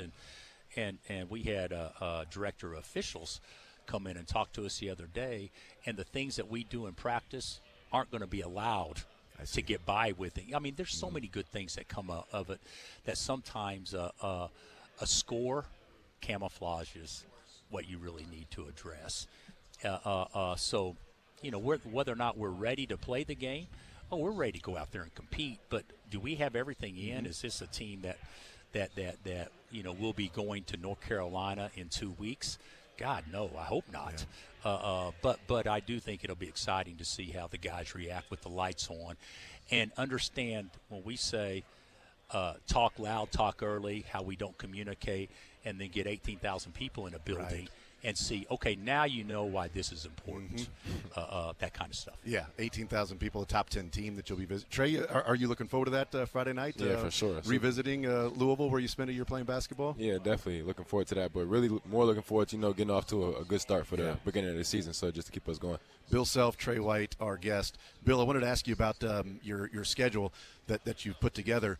Because I wonder, did you plan on playing two different league schedules, the ACC and then the Big 12? No, I should have thought that through. It was actually okay last year when we got Duke at a neutral and Carolina at home and Carolina State at home. A good point. That we should have stopped it right there rather than now Duke neutral and the other two on the road. Yeah, but Louisville on the road. But in all honesty, those are the four top-ranked teams in the ACC. Yeah. Why not? And you got Syracuse and Notre Dame in Vegas. Oh, yeah, it is an ACC schedule. Yeah. You're right. And who knows who the third game will be in Vegas. But I was gonna ask you, that third game in Vegas, can that be Houston or Iowa State? Can it be a conference team? It seems like to me, and you know what, I haven't worried about that, but I think they're going by point differential. Yeah, right. And if they're awarding certain teams more potential NIL money for competing for a championship, then how could you hold one team off if the two teams deserve to be against each other? Just because they're in the same conference. Yeah, so I would assume that it could be, but I don't really know. So theoretically, we could be playing a team a fourth time. Yeah. In theory, if we played them in the conference tournament. Yeah. I mean, and Kansas State played Arizona in football in a non-conference game this year. So obviously it can happen. Some of those things. Bill Self, Trey White is our guest. I cut you off there talking about the non-conference schedule. When you have a team like this that's coming together and figuring out, would you rather have sort of a slow burn into the season, or feet to the fire, throw them in the water, see if they can swim? Well, if it goes well, I'd rather have feet to the fire, throw them in the water, see if they can swim. If it doesn't go well, God dang, why did we do this? We should have. But isn't that the way it is with everything? True. Hindsight being, the thinking on why you should have or should not have done something. So I would, I'd ask Trey this. What would you rather do? And I think I know the answer. What would you rather do, Trey? Definitely feet to the fire. I feel like we'll learn faster like that, wake-up call, kind of, slap ready for the season. That's kind of the way I like it. But that's why you choose Kansas, right, is to play Duke, to play North Carolina, NC State, to play in these tournaments that no you're question. in. No question. Even to go to Louisville in an exhibition game. Yes, sir. Is that going to be more common around college basketball? I think so. Okay. There was a time before the rev share agreement was signed that – you could maybe play a game like this and have a sponsor the game and then have it be some form of true NIL or whatever the situation would be. So I don't know exactly how all this will play out moving forward because nobody really understands all the details on what you can do and what's permissible and what's not permissible. But the reality of it is, hey, to me, going to Louisville and getting them to return to Adidas programs, that kind of stuff. I think it's good, and Pat's done such a good job in a short amount of time getting people excited there, and they've recruited so well and had a great year last year that it should be fun. It should be fun, and it doesn't mean anything except what it means is preparation for your team. And the guys that want to compete because they're laced up. You're playing white and dark jerseys. I mean, you shouldn't want to compete. But the reality of it is, it's more for a time, win or lose, if you can make yourself better from playing in it. Do you go to Travis and bargain for more of the rev sharing percentage? Is that the coaches get? Do you do the battle royale arm wrestling to figure out who gets a higher percentage? No, I don't think so. I think that people in the administrative role, they have a much better feel for what is right, because I'll be honest with you, there's not a coach in America that says they got enough in any sport. Everybody wants more. And you can't have more. Now there's ways to be creative and through true NIL and do some things that obviously people that are competing at a high level all have to take advantage of and do, but the bottom line is that's for somebody else to decide. But the reality of it, hey, there's some teams that have exceptional years and don't spend a lot of money, and there's some teams that have poor years and spend a ton of money. Still, you got to get 5 guys playing together as a unit at the right time, and everybody understanding roles and things like that. And sometimes higher paid teams make those situations maybe a little bit more difficult to get to. But my experience is you still need money in your program for it to have a chance to compete at the highest level. One quick one for each of you to defer to somebody else. Trey, you and Floria and Darren are here. A player on your team that Kansas fans should start to learn about that you think is going to have a great year, besides the 3 of you that are here representing? Besides the 3 of us? Cole. Yeah, Cole is definitely a freak of nature. You know, we call him Iron Man in the locker room, but I definitely think Cole is going to be exciting in the field house. Is he Iron Man? Well, I'm not in the locker room as much, but from a work ethic standpoint, there's no doubt he's Iron Man. And last one for you, who would you like to see the first head coach to get their first championship? Not who do you think will get it, who would you like to see? You know what, I'd like to see that coach finally get a championship or get one. Get their first. None. Great answer. Hey, Great answer. you actually want others to do well, but never at your own expense. You agree with that, Trey? Yeah. So you especially want when it comes to other winning. players to do well, but just not to at your expense, and that's how I feel. Now, when I'm done, I will say, I'll probably have an opinion, but from a jealousy standpoint and all that stuff, after you played at a level that's at the highest, you're jealous of anybody else that ever plays in that game because you want it to be you each and every time. Yeah. So. And Trey, your preference is for him to get number 3. That's exactly what Sure. it is. What? Yeah. 100%. Yes. Thank you guys so much for stopping by. I cannot wait. It's going to be a fun season. Thank you so much. Bill Self, Trey White. Thank you. Thanks. Absolutely. There you go. There's Bill Self and Trey White joining us here in the Zone as we continue along on this Wednesday edition. More Zone coming up next.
That is big of you to say. Yeah, it's huge. Credit to me for saying that. Although I think part of it was they didn't want me to. They needed to have both of them here. Yeah. They were nervous about me asking about the Missouri Tiger questions. That was actually my what I told Todd, and then can we have two people on the headset at the same time so that Sterling can't bring up questions only about Mizzou?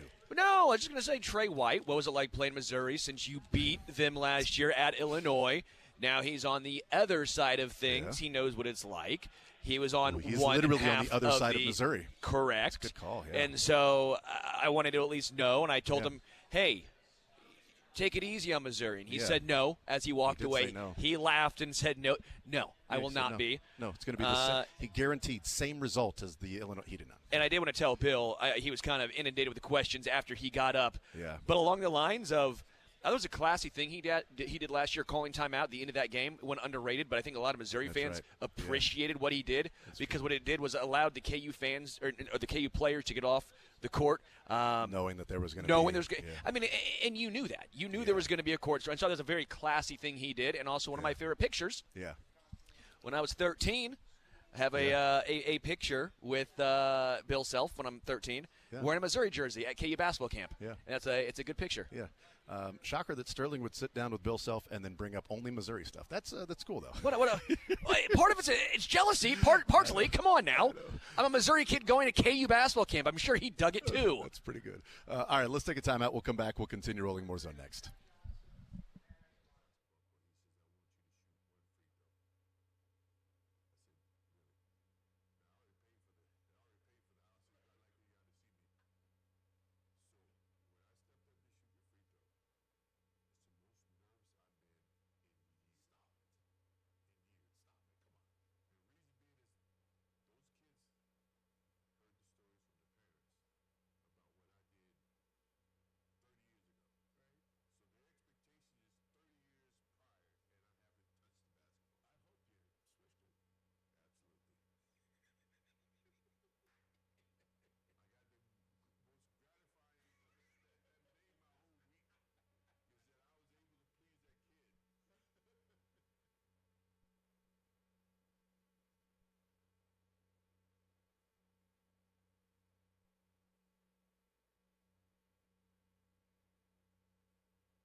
We're hanging out here at Big 12 Media Days, and, we're always wondering who's going to stop by, and looking forward to talking to this man. And it's P.J. Haggerty of the Kansas State Wildcats joining us here in the zone. P.J., how are you, sir? I'm doing good. How y'all doing? We are doing just fine. I appreciate you joining us. What's the experience been like so far today as you're going around from table to table and talking with different people and representing Kansas State? I'd say it's been great. It's a great environment to be in. A lot of great coaches, a lot of great people, players. Just having fun, just trying to take it all in. But for sure, just ready for the season to start. I ain't gonna lie. Yeah, I bet you are, man. The exhibition right around the corner, then some actual games being played. I want to, if you could, can you take us back to, leaving Memphis and deciding what you were going to do, and then ultimately landing on heading to Manhattan and playing for Jerome Tang? Oh, yeah, I would say just my time at Memphis was very exciting. I mean, it's for sure go down as one of my most exciting basketball years. But I went through the draft process, decided to come back, talking to Coach Tang throughout the whole process. And just coming to Manhattan, it's been a fun experience, nothing less. Very family-oriented. We all love each other on and off the court. Just trying to build relationships, chemistry, culture, and just trying to win together. Yeah.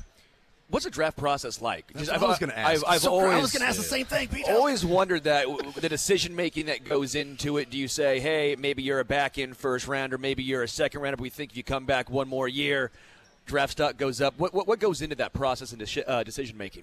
I would say just hear the feedback. I went into it all in, but after the prom, I think I did well, exceeded some people's expectations, got notoriety. And the day I just talked to my family, talked to God about it, just see what's best for me. At the end of the day, I mean, it's my career. Just seeing what's the next big step for me, and I feel like coming here was what was best for me. Hey, after K-State, go to the Sixers, please. I need you to help save the Sixers. Fan, I worked there for a few years. We need some help up there in Philly. We're going to need you to go there after Manhattan, okay? You got to pay the car for it. I love to go to Philly. Absolutely, yeah. PJ Haggerty is our guest. So what's the feedback then? Okay, so they tell you here's where we think you are, here's what maybe you need to work on. So what feedback did they give you? I think my feedback was nothing but positive. I mean, I don't look at nothing negative in life. Things, it was like be more of a playmaker, be more of a leader, more winning expectations, I would say. Just things like that. Just feel me to be better at what I can do, being more vocal with my teammates. Everybody knows I can score, but trying to get my teammates in the best position, just doing things like that. But the little things take me a long way. Is that easy to do while getting used to new players and joining a new team, or does it make it easier to then assert yourself with nobody really knowing one another when you guys first come together? I would say for me it's kind of easy. I think just me personally, I think I gel with people easy. I mean, I'm not like more of like a laid-back, just calm type of person. But I think us not knowing each other, I feel like we've known each other for years now. We play the game with each other every day, go out to eat. I think I went golfing with a couple of my teammates. We just, we do a lot of crazy things, but just things like that, I feel like it make you just go harder for a person on the court as we start the season. Do you play much golf? Are you good at golf, or was it just a day out with friends? I'm normally more of a top golf type of person, but we was actually in the field, not too far from the campus. I got me a couple swings. I'm not the best, not Tiger Woods or nothing, but I'm getting better though. I gotta go back and get some more swings though. Yeah. Okay, yeah. I mean, are you going to try to get some swings in, or is it I need some more time on the sticks with NBA 2K? Like it's what I would guess I know the answer to that, but I don't know. Maybe golf is in your blood now. Nah, golfing. I mean, 2K is already solidified. I'm best 2K player in the world. Really? Best 2K player in the world, huh? Abdi said that there's nobody that can touch him. Yeah, I know he said that, but some people got to be realistic. He said you were washed. Nah, he's very unrealistic. Nah. He said PJ's washed at NBA 2K. Nobody can touch me. That was his words. Best in the world, man. Is it ever weird walking around here and you're seeing all these other players and coaches from different schools like, we're going to be getting after it, going against you hard in a couple of weeks and months. Is that ever weird for you guys that you're buddy here, and then on the court you're like, nah, man, I'm going to lock you up? Yes, it's a little different. I mean, I've seen some of these coaches since I was like a small kid coaching, like coaches at Bill Self, Kentucky, all them type of coaches. So just being here around people like that, I mean, it's kind of weird, but at the end of the day, I mean, we all competitors, so it'll be fun. You're just gonna try to go up to some KU guys, go up to Bill and say, "Hey, what's up? I'm right here. What's up?" Nah, we're gonna keep it calm until we get the win. Well, I know that people will be looking forward to that PJ Haggerty, Darren Peterson matchup with all right, there's some instant offense out there. How for you personally, because you are instant offense, you can score, as you said. Everybody knows you can score, but how do you do some different things? Is it hard to keep yourself from maybe getting into a back and forth of I know this guy's a scorer and he just dropped a 25-foot fadeaway and did that? You know what? No, I'm gonna now show him and go back and forth. Is it hard not to get caught up in that if something like that takes place where it's kind of a back and forth, guys are going at it? Yeah, I mean, if it's back and forth, I mean, if it happens, it happens. But I think some people try to make the game about 2 to 3 players, but I feel like it's a whole team. I mean, he's a great player. I'm a great player, so just us being out the floor is going to create buzz regardless of what happens. But, I mean, we'll see. But I'm looking forward to the game. If your team is playing the way that you want this team to play, how many points per game are you looking at? How many assists per game are you looking at? If you guys are hitting the best version of themselves, are you at 25 a game? Are you at 19 points, 7 assists? What are you thinking in your mind?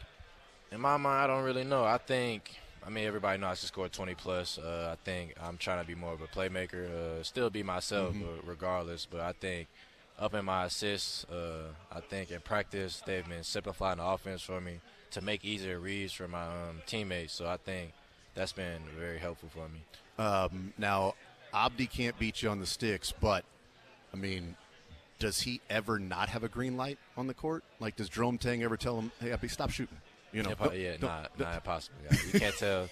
Like one of the best shooters in the world, I would say you can't really tell him not to shoot. I mean, every shot I pass, I always think it's going in.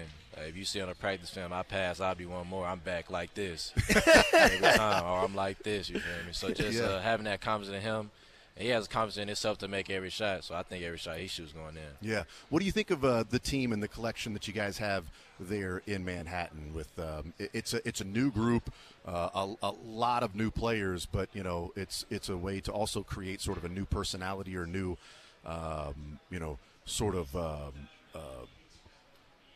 Personality, I guess, is the word that I would go with. That you just sort of find that identity, I guess, is maybe more when you've got new guys coming together. That talent that's out there on the floor. What do you see from that? Yeah, I say we all got our own personalities. Everybody's different. Everybody got their own thing going. But I say for us, I think we have a great group of guys. I mean, I think we have great bigs, great forwards, wings, guards. I think we all gel together. I feel like it's no selfish vibe. Everybody very unselfish. I think we all play the best of our ability on the court. But I think, we have a great team. Do you and Nate go back and forth about who's the better player of the year in their conference? Nah, but we go out to practice every day. If we're not on the same team, I would say Nate's probably one of the toughest defenders I had to go up against. I was going to say, you go up against him. Do you see why he was MAC Defensive Player of the Year? Yeah, he's very strong. Not looking at him, but playing against, I didn't really know what to expect. But, we go at it every day. Great defender. He always makes me better in practice. Yeah. So I respect that. You're a K-State man now. Have you been to Taco Lucha yet, or have you had the Nancy? You're 21 now, so you're allowed. I was going to ask you, but you're 21 now. You can have the Nancy. Have you had one of those yet? Nah, I haven't been. I think I had some tacos there before though. Yeah. Gotta make sure you got to get the real Manhattan experience now. Maybe one day. Last one for you. The collection of players, I think, is unique there in Manhattan because I was counting, and I think there are 6 countries represented for the guys on your team. What's that like with, and Florida too, because that's kind of its own country, but whatever. But you got all these guys coming together from around the world to play basketball in Manhattan. Yeah, I say it's crazy. We got big Doras from Italy, Dre's from Serbia, Moby's. I think Moby's from. Hey, Moby, where you from? Ireland. That's what it is. Ireland. So we got like a lot of. Does he have an Irish accent too? Yeah, he does. Yeah, you got to talk to him. Nice. He does a lot of cussing in his language. You got to get him mad though. Yeah. No, let's do that on the air. Yeah, you got to get him mad for us. Yeah. Okay. I'll troll him a little bit. But nah, it's crazy. Like where basketball can take you. People probably never thought. Like Doris from Italy, he probably never thought he'd come to Kansas. So things like that, just that you got to cherish it. Basketball, it's not forever. So. Just having fun with it while it lasts. Yeah. I want to throw my Jerome Tang impression at you real quick just to see. So close your eyes and tell me if this is Jerome Tang. Bet. Isn't it amazing when you can do it out of love and not hate? It's not about trying to do it for yourself. It's about the team. It's amazing when you do that. Is that all right? Nah, that's right on. That's right. You might be one of the best to ever do that. Appreciate it. Yeah. PJ Haggard, one of the best to ever do it at the college game as well. Thank you for stopping by, man. Best of luck this year in Manhattan and continuing there after K-State as well. Yeah, appreciate y'all for having me. Absolutely. There you go. It's PJ Haggerty. We take a time out, come back, hanging out at Big 12 Media Days. More is in the zone next. Thank you.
we've talked already to Bill Self and Trey White and PJ Haggerty. Hoping to get a chance to talk with Jerome Tang here in the show Wouldn't as that well. be amazing? It would be amazing if I got the chance to talk to him. That would be great. Because you know what, I would love to do that. Anyway, so thank you to those that have stopped by so far. There is news out of Major League Baseball. What we thought was going to happen in San Francisco is now becoming official, and that is Tony Vitello, the Tennessee head coach, the former Missouri Tiger, is now the San Francisco Giants manager. He will be the first sitting collegiate manager to go straight to Major League Baseball as a manager without any professional coaching experience in the pros. Obviously, he's a professional coach, but any pro coaching experience. And here's an interesting little nugget, and kind of shows you where coaches may be on the baseball front with the NIL and sort of keeping up with the Joneses, all of that. Tony Vitello, who was earning $3.3 million annually with salary and benefits at Tennessee, is taking a pay cut. Wow. To manage the Giants in the new deal. So I think there's an element of just done with the whole recruiting thing.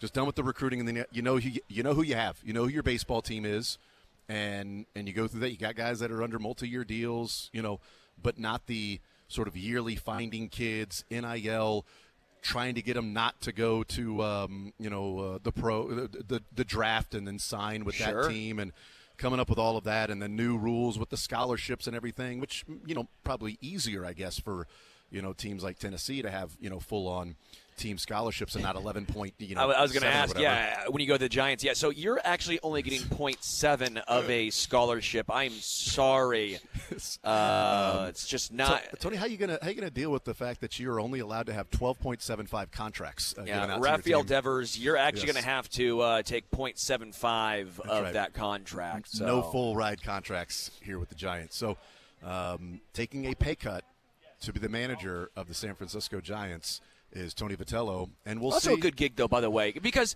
the Giants are a good team. Man. It's not like you're taking over the Marlins, or a. And you hope that Buster Posey and the staff and the front office have their bleep together, and you can try to build a winner there. It's a little frustrating as a Missouri alum seeing this happen he would have left Missouri for San Francisco. I wish he would have, but then you could hang your hat on. Hey, that was the Missouri head coach that did that. The question would also be would he have gone to the World Series? Would he have won a World Series? Would he have been the SEC regular season and tournament all of those things and more at Mizzou like he was at Tennessee? Obviously, those are questions. If he took over Missouri in 2017, because he took over at Tennessee in 2018, a year after Missouri said, "No, we can't hire an assistant coach to be the coach at Missouri." You're the Arkansas assistant coach. No, thank you. And Tennessee was like, "Yeah, we'll take that assistant coach at Arkansas." And then he becomes the first. And the shocker, the Giants didn't have an issue becoming the first to do that. No, they wanted. They couldn't. They actually were looking for an assistant coach too. Yeah, they were actually looking for an assistant coach. So there you go. There's the news out of Major League Baseball as the World Series will get underway on Friday. You'll hear it on ESPN Kansas City, and Friday you'll hear the Kansas Jayhawks taking on the Louisville Cardinals in an exhibition game on Friday night, in which Bill Self said is, that's going to be the norm moving forward.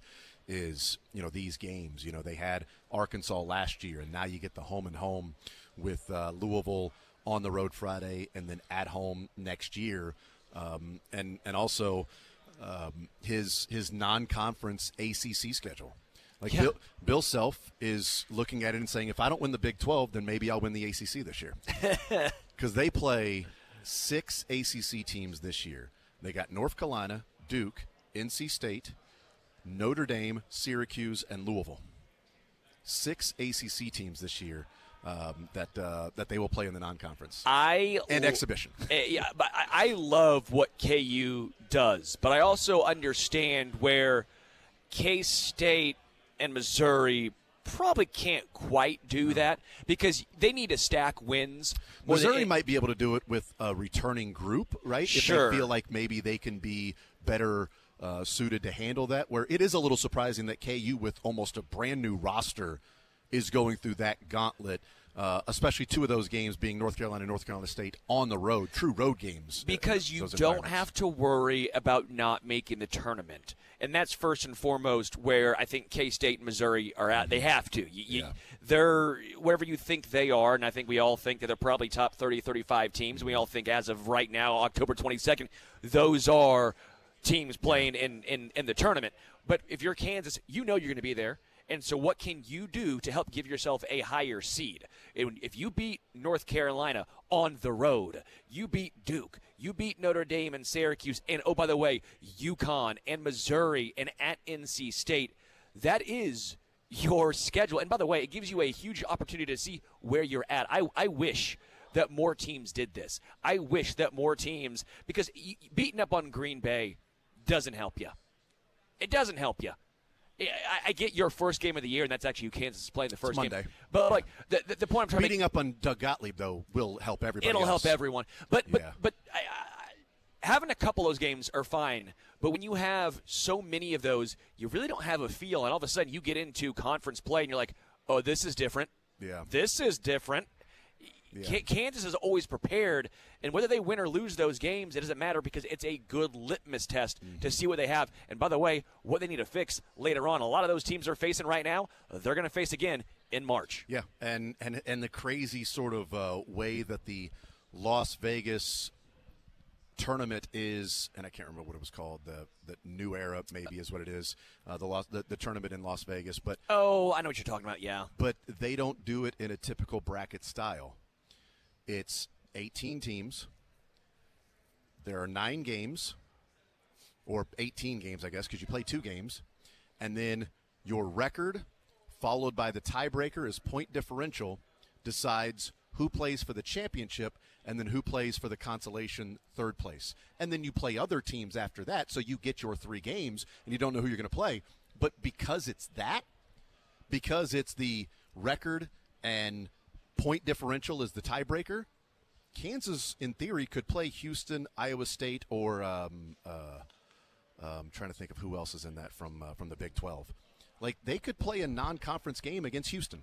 In theory, then play Houston twice, and then Houston in the Big 12 championship if they play Houston twice, or maybe Iowa State. They play Houston once this year. They play Iowa State twice. Okay, so in theory, if they play Iowa State on Thanksgiving, because it's that week of Thanksgiving, if they play Iowa State on that Wednesday or Thursday, and then they play them twice in the regular season, that will then be Big 12 games, and then face them in the NCAA or the Big 12 tournament.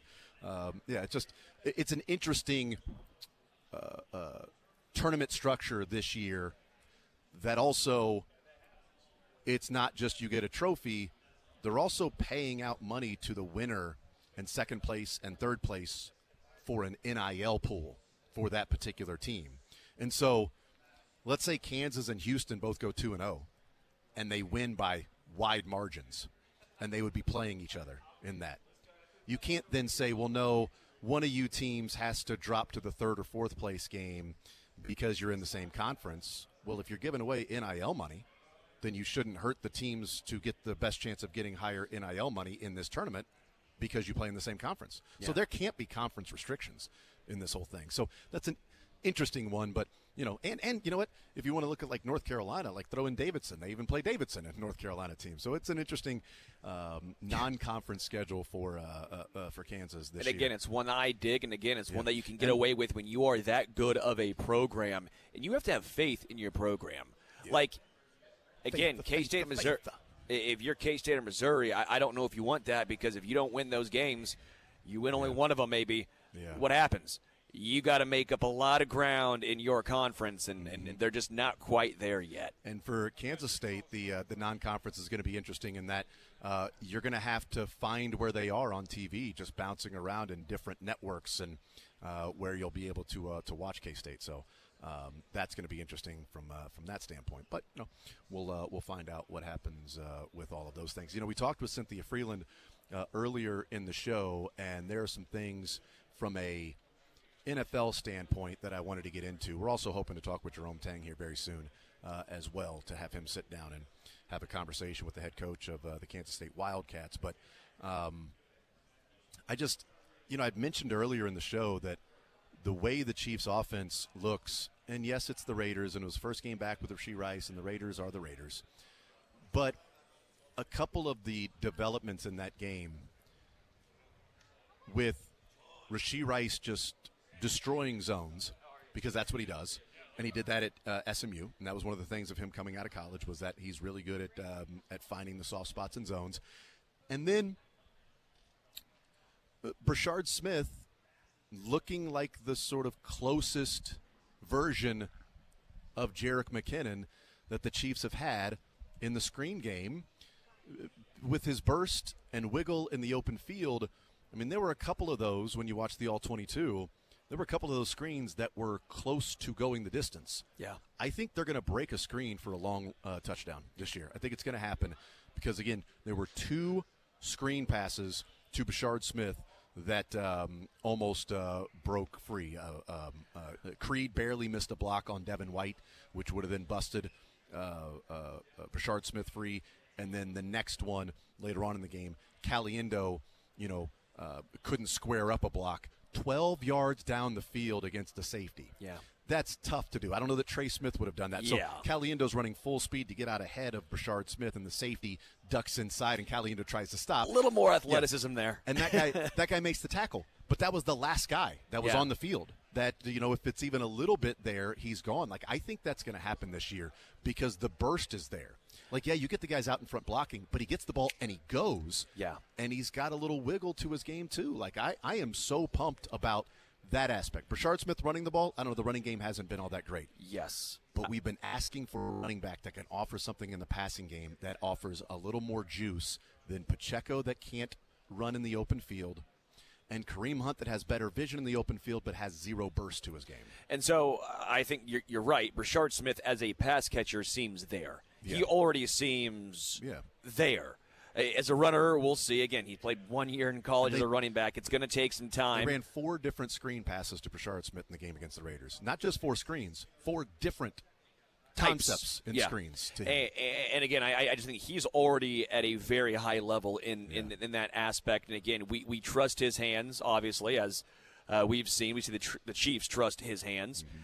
I think you will see more Brashard Smith in this screen game and these extensions of the run game, if you will, especially with the way that Mahomes has been playing. We know how RPOs roll. If they're not going to throw, or if they're not going to run the ball in RPOs, hell, have them lined out wide. Yeah. We've seen Juju be a very willing blocker on the outside as far as a wide receiver goes. You see Travis Kelce and Noah Gray been great in the block game as tight ends. I'm all in on Brashard Smith as a pass catcher. Again, still some questions in the run game for him. Sure. But I'm with you. I think the Chiefs are very close to popping a big one, which just, again, alleviates some of the pressure on Patrick's shoulders. Yeah, and also, hey, you want to blitz? Well, if Brashard Smith's in the game, do you want to blitz defense? Because here comes a screen. And we can run it out of 12. We can run it out of 21. We can run it out of 11, different ways. We'll take a timeout. We'll come back hanging out at Big 12 Media Days. Jason Anderson, Sterling Holmes, Michael D'Arcy is hanging out back at the station. We're here at T-Mobile. Mick Schaefer will join us at 1 o'clock. More Zone coming up next.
great. You look good. Thank you. You look happy. You look energized, refreshed. Yeah, it's been a great summer, great off season.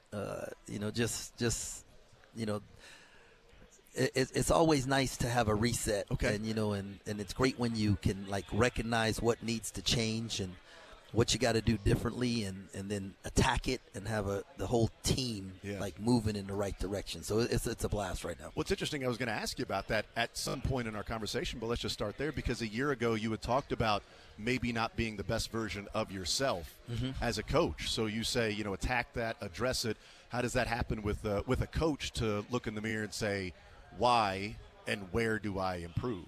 Yeah, I mean, any great leader, like in every book I've read, podcasts I listen to, about leadership, I'll say, man, like you got to look yourself in the mirror first, and you have to be honest with yourself. You have to determine like where you're lacking, because you can't do everything, right? And sometimes I try to do everything, and I don't like to tell people no. And I needed to have someone who safeguarded my schedule better, and was the watchdog and would say no for me, and so I didn't have to do it. I need to have someone who would embrace player development, because as much as I love player development, I didn't have the time to do it.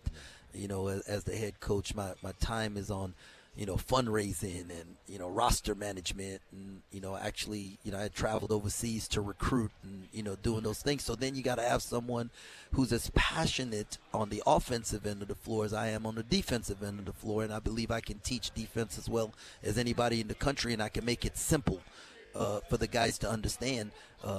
Not as good at doing it on the offensive end, and I had to like embrace that and say, okay, let me find someone who can do that for me, and being able to hire guys or attract guys to come live life with me that I've lived life with before. And it's more than just a working relationship. And I Matt Driscoll and Carrie, my daughter's godparents, and so for him to leave 16 years a head coach at North Florida, and all-time winningest coach in ASUN history, to come here, and man, it means so much to me. And I know that him coming means a lot to him. And then Bill Peterson, who were together at Baylor for 5 years, and that 5 years we were ranked number one in the country 4 times, and we won a national championship and 2 Big 12 championships. And so he understands. I've seen him develop, guys. I mean, I've gleaned from his knowledge, while I was at Baylor. And so to have those guys and have them pouring into the rest of the staff, because I can't be a mentor to everybody. Like I can't mentor the kids and the staff. I can't, it's just so much to do, and you need people who will grab those things and run with them like they're their own, and you can really, really trust them. And so, man, I feel like we've made the right decision, but thank God through intentional prayer, and then seeking them out, and Gene Taylor providing the resources I needed to be able to get the guys that I needed has, been a blessing. Jerome Tang is our guest. You mentioned something there about how good you are or how passionate you are on the defensive end, finding somebody in the offensive end there. It seems like, the players that you brought in, they can score. Like, there are guys that can go out and score. And I remember, I covered Rick Pitino for a number of years, and it was a year where he just had a team that couldn't shoot. And he said, you know what, never again. He's like, I'm not going to recruit a defensive guy that I have to teach how to shoot. He goes, I can teach defense. I'm recruiting shooters, and I'll teach them how to play defense. Is that part of the strategy with the guys coming in that can just fill up the basket, it looks like, for your team? Man, that's because I can teach defense. You can't teach. We're going to prove it. You're going to actually have us play defense. You're going to teach us. We can score. We can shoot. So you're going to have to – and we don't like to hustle. Okay. We don't like to hustle on the defensive side. As long as you understand that this is not the big three. Oh, shoot. Yeah, that's tough. Yeah. I do have to tell some of our guys, fellas, we don't play in the big three now. Like, it's not, we got to get up and down the court. So that's just part of it. Is that an easier thing, though, to sort of do you have to find it when you're in the transfer portal of, I know this guy can score, but maybe he's lacking defense, maybe he isn't, but I can tap into that and I can teach him how to play team defense? Well, maybe he's not required to play defense. Okay. Right, because his scoring load is so heavy on his team that his coach is like, hey, you guard the other team's 4th best player, and that kind of thing. I see, and so it's not that they can't play defense, just they're not held accountable to do it because of the other responsibilities they have on the team. And so then you got to watch their feet, and see how they move, and if a kid can get by, they can keep in front. Yeah. That's my rule. And when you recruit guys who can get by and they can make shots, then they'll be able to keep in front. They're physically capable of doing it. They just have to, lock into it mentally. And then, you got to have a couple guys on your team that can guard 1.5, right? So like Nate Johnson, he can guard 1.5. Now he can make a shot, but he can guard his and half of yours. And if he can do that, then that other guy just has to guard half of his. And Epe Udo, I was just talking to him on the phone. We had him at Baylor. Great defensive player, and he's a coach for the Atlanta Hawks now. And Epe could guard 2. Like he can guard his being held position, guard his guy and the ball, and be there. And so I think Moby can do that. Moby can guard 2 guys. And so it's just about getting those other guys to buy in, to helping on defense, to helping their teammates on defense, because we understand there might be some shortcomings right now. And so.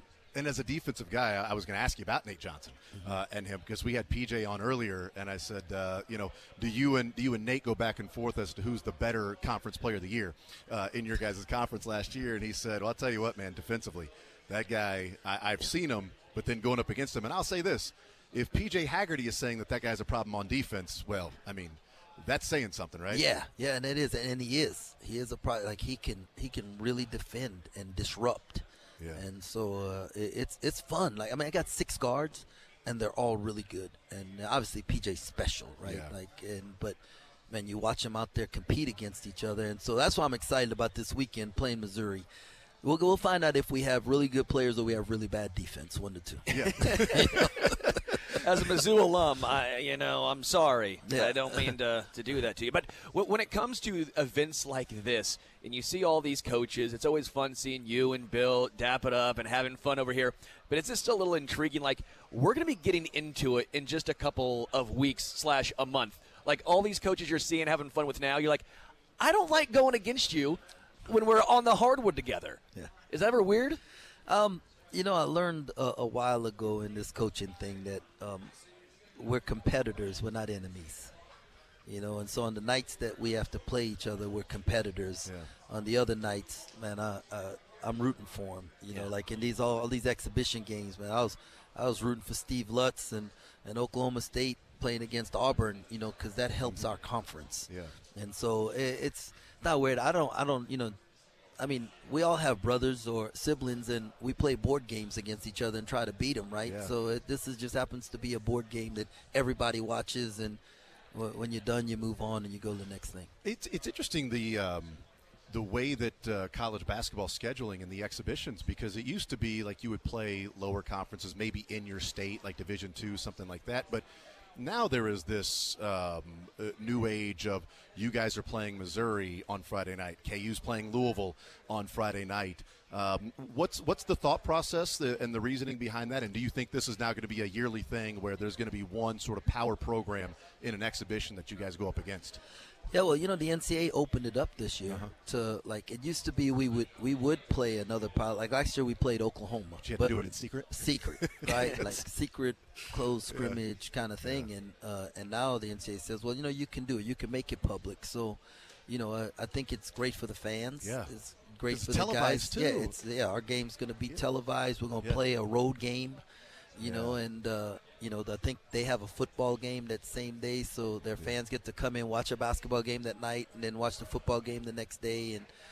And so, it's great. I hear they're thinking about trying to expand it to 4 exhibition games. And would you be in favor of that? Yeah, I wouldn't mind. And then that way I could do 2 of them that are closed, and because I know our guys are tired of hitting each other. Right, yeah. Right, and every day at practice right now, K-State wins and loses, right? Like if we offensive rebound well, man, I walk away going, man, we suck at defensive rebounding, right? If we defensive rebound well, we don't go to the glass hard enough. If the offense is good, our defense is terrible. If our defense is good, then our offense sucks. It's just always something right now. So now, getting to see some other people, then you get a better picture of where you're at will help us going into the season. Jerome Tang is our guest. Is it easy to sort of hit the reset button when, as sort of a roster, it's a reset of different players coming in and play? There's some returners certainly, but different players coming in and being a part of it, and returners while also being a new guy in the transfer portal as well with one of your former starters, which is a great story. But is it easier to sort of hit the reset button like that? I don't know if it's easy. Maybe from you personally, when you said I needed to look in the mirror and do some things and do a reset, does it make it easier with a fresh sort of set of players, maybe to a degree? Well, yes, that definitely. But like my plan during last year's season, as it was going along, and I saw the direction and the changes I needed to make, and I had to get better. My plan was to try and bring back 7 of the 9 who could come back. Yeah. I thought it would be impossible to bring all 9 back, but I thought I could get 7 of them to come back. And in our meetings, I was told, hey, coach, we're coming back. And then recruiting started and stuff happened and guys left. And so there wasn't a plan to rebuild a whole team. But I'm thankful because I was able to rebuild it with guys that I felt I can coach better. Okay. Yeah. Visiting with Jerome Tang. You mentioned you were overseas recruiting, and I asked PJ about this earlier, about what it's like to be in a locker room or amongst the guys going out to eat when you've got 6 different countries represented. Was that something that you wanted to set out to do? Was that just circumstantial with you grab this guy from Ireland and Germany and Italy and Canada, that sort of melting pot to a degree of 6 different countries that are on your team? Yeah, I can't tell you it was intentional. I know what I wanted was more mature players. And what I mean by that is like a more mature approach to the game. Because we're pretty much a professional team, right? Yeah. That's what's going on. These guys are getting paid. Yeah.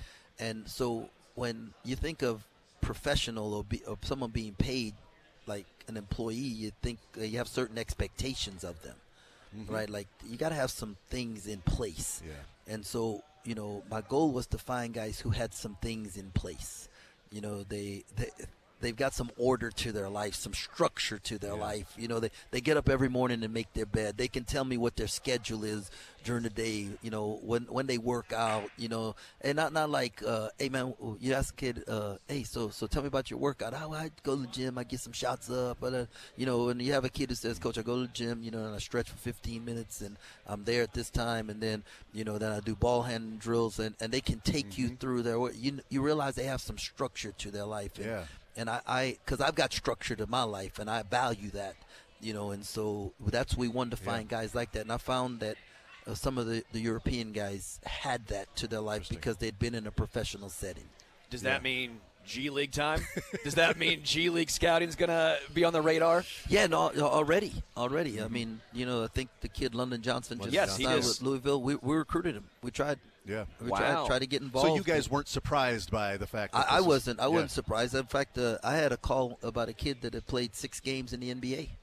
Wow. Is that a possibility moving forward in the well, NCAA? if a kid that played in the EuroLeague and has eligibility left, right, can come and play, what's the difference between the G League? Well, I said the same thing earlier, with people that are, upset about London Johnson. I said, well, we're holding our American players to a higher standard than we're holding, our international players because Andre Kostic is a guy that has played, 5 years of professional ball in Serbia. Right. Younger, he's been playing, he's clearly much more mature than an 18, 19-year-old because he's done that. But, if in the United States we have a 15-year-old that's, playing in the G League or NBA, it's like, well, you can't go to college. But the guy from Serbia can come in here and go to college. Why would we hold our players to a higher standard than that? We recruited a kid, and he had played 2 years in the G League, and but at the time, the NCAA was still looking at how much they were making financially. I see. And then, so the young man, we didn't pursue him, and then the young man went to Santa Clara. Oh, Thierry Darlin. Yeah, and well, I didn't know if you could say the name or not. I can't say. I don't know if I can say his name or not. I didn't even remember his name. Because the whole NCAA structure would collapse on itself if you said a recruit's name that wasn't on your team. But regardless, his agents were the same agents for the kids we were recruiting. I see. So we gave them the blueprint Yeah. And then they used it to get him to get a different kid to another school. But that's fine. I told our compliance man, let's set case precedents. Because I don't want to hear, hey, this has never been done. Well, let's be the first one to do it. Yeah. And so why not? And if we can do it, or let's make them tell us no. Yeah. Let's not sit around and see somebody else doing it and go, how did they pull that off? Let's be the one. So smart. I mean, it's smart. You might as well do it. And we were talking a little bit earlier as far as why wouldn't some of those guys in the G League who have eligibility do that when you can get some more exposure, and more exposure in college basketball versus G League, and then the money with NIL. Better facilities, better travel. Right. All those things. Better fans and an atmosphere, arena. Exactly. And why wouldn't you do it? So Jerome Tang is our guest. I wanted to ask you about one of the newer players because he's a man after my own heart. Does Abdi, have you ever told him don't shoot? Does he have a constant green light no matter where he is on the floor? Can he just shoot whenever? Because 10 threes a game, I've got hearts for eyes when I see a player like that because that's my dream. Do you ever be told not to shoot? No, I'm not gonna. Like we've really talked about the types of shots we want, and let's hunt those shots. Yeah. But every coach wants a kid to shoot 40% from three, right? But a lot of them can't live with the 6 misses. I can live with the 6 misses. Yeah. So what about 8 of 20? Can you live with I'm the 12? good with that. Yeah, I was going to say it is. Like if you're shooting 45%, you probably should be shooting more, right? Exactly. Yeah. Like at some point you get to it, or you're like, well, he shot 5. He's shooting 6 threes a game, and he's shooting 45%. Well, then why is he only taking 6? Yeah. If a kid is like 8 for 9 from the field, it's like, bro, you didn't shoot enough. Right. Yeah, you got to get up more shots. Because sometimes the selfish play is to pass. Yeah. Right? I mean, sometimes the best play is for you to take the shot, but if you're like, no, I want to set somebody else up and pass it, well, now it's a worse shot. So I've always said a bad shot's better than a turnover. I attributed that to my AAU coach, and he said, I never said that, Sterling, but I see you live by that motto. I see you live by that motto. Well, it's not wrong because my son's 9, and in basketball, Jerome, like, he gets around bigger kids, and he goes to shoot, and somebody puts their hands up, and he stops, and it's a travel. And I said, it's better to get your shot blocked than travel because you might get fouled. Yeah. Or you might get the shot off. But don't be afraid when the arm's there. Heck, go into them, you know, and finish. But, you'd rather have somebody, that can, find what's the right play. Like PJ, we had PJ on, and I said, what's the feedback from the NBA? And he said, being a playmaker, not just everybody knows I can score, but finding the play on the floor. Have you seen that from him? Yeah, and he is a way better passer than I realized. Than he was required to be, or given the opportunity to be. Man, his ball screen reads getting better. His patience in setting things up is getting better, and he can make every pass. He can throw the inside pocket pass, the outside pocket pass. He can hit the bottom X with his left hand.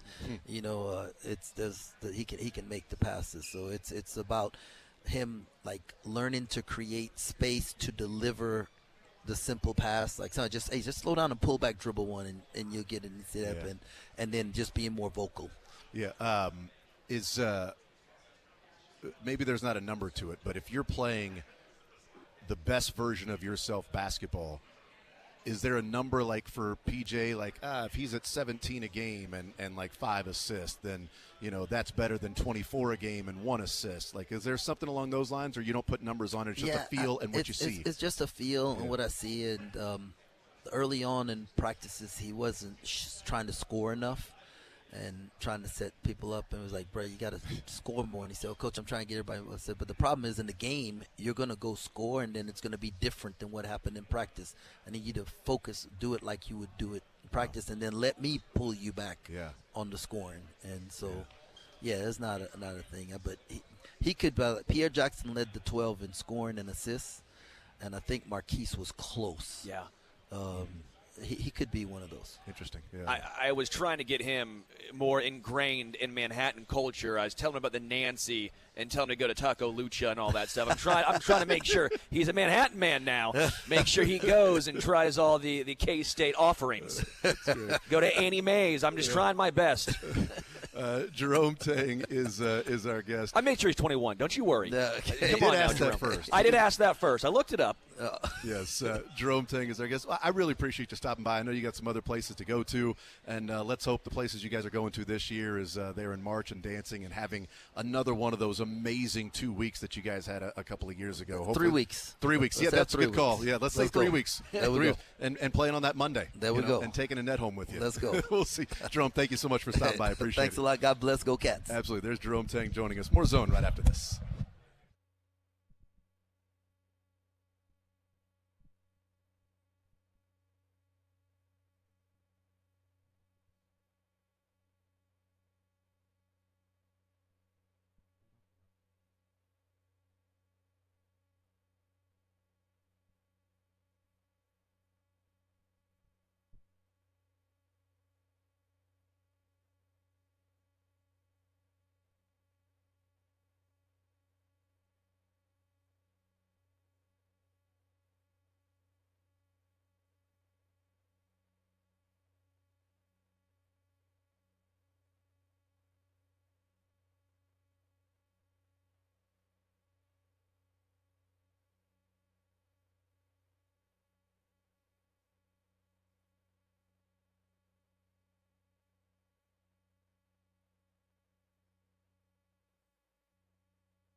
No, we're just here at T-Mobile. We're at a random T-Mobile. Not T-Mobile Arena.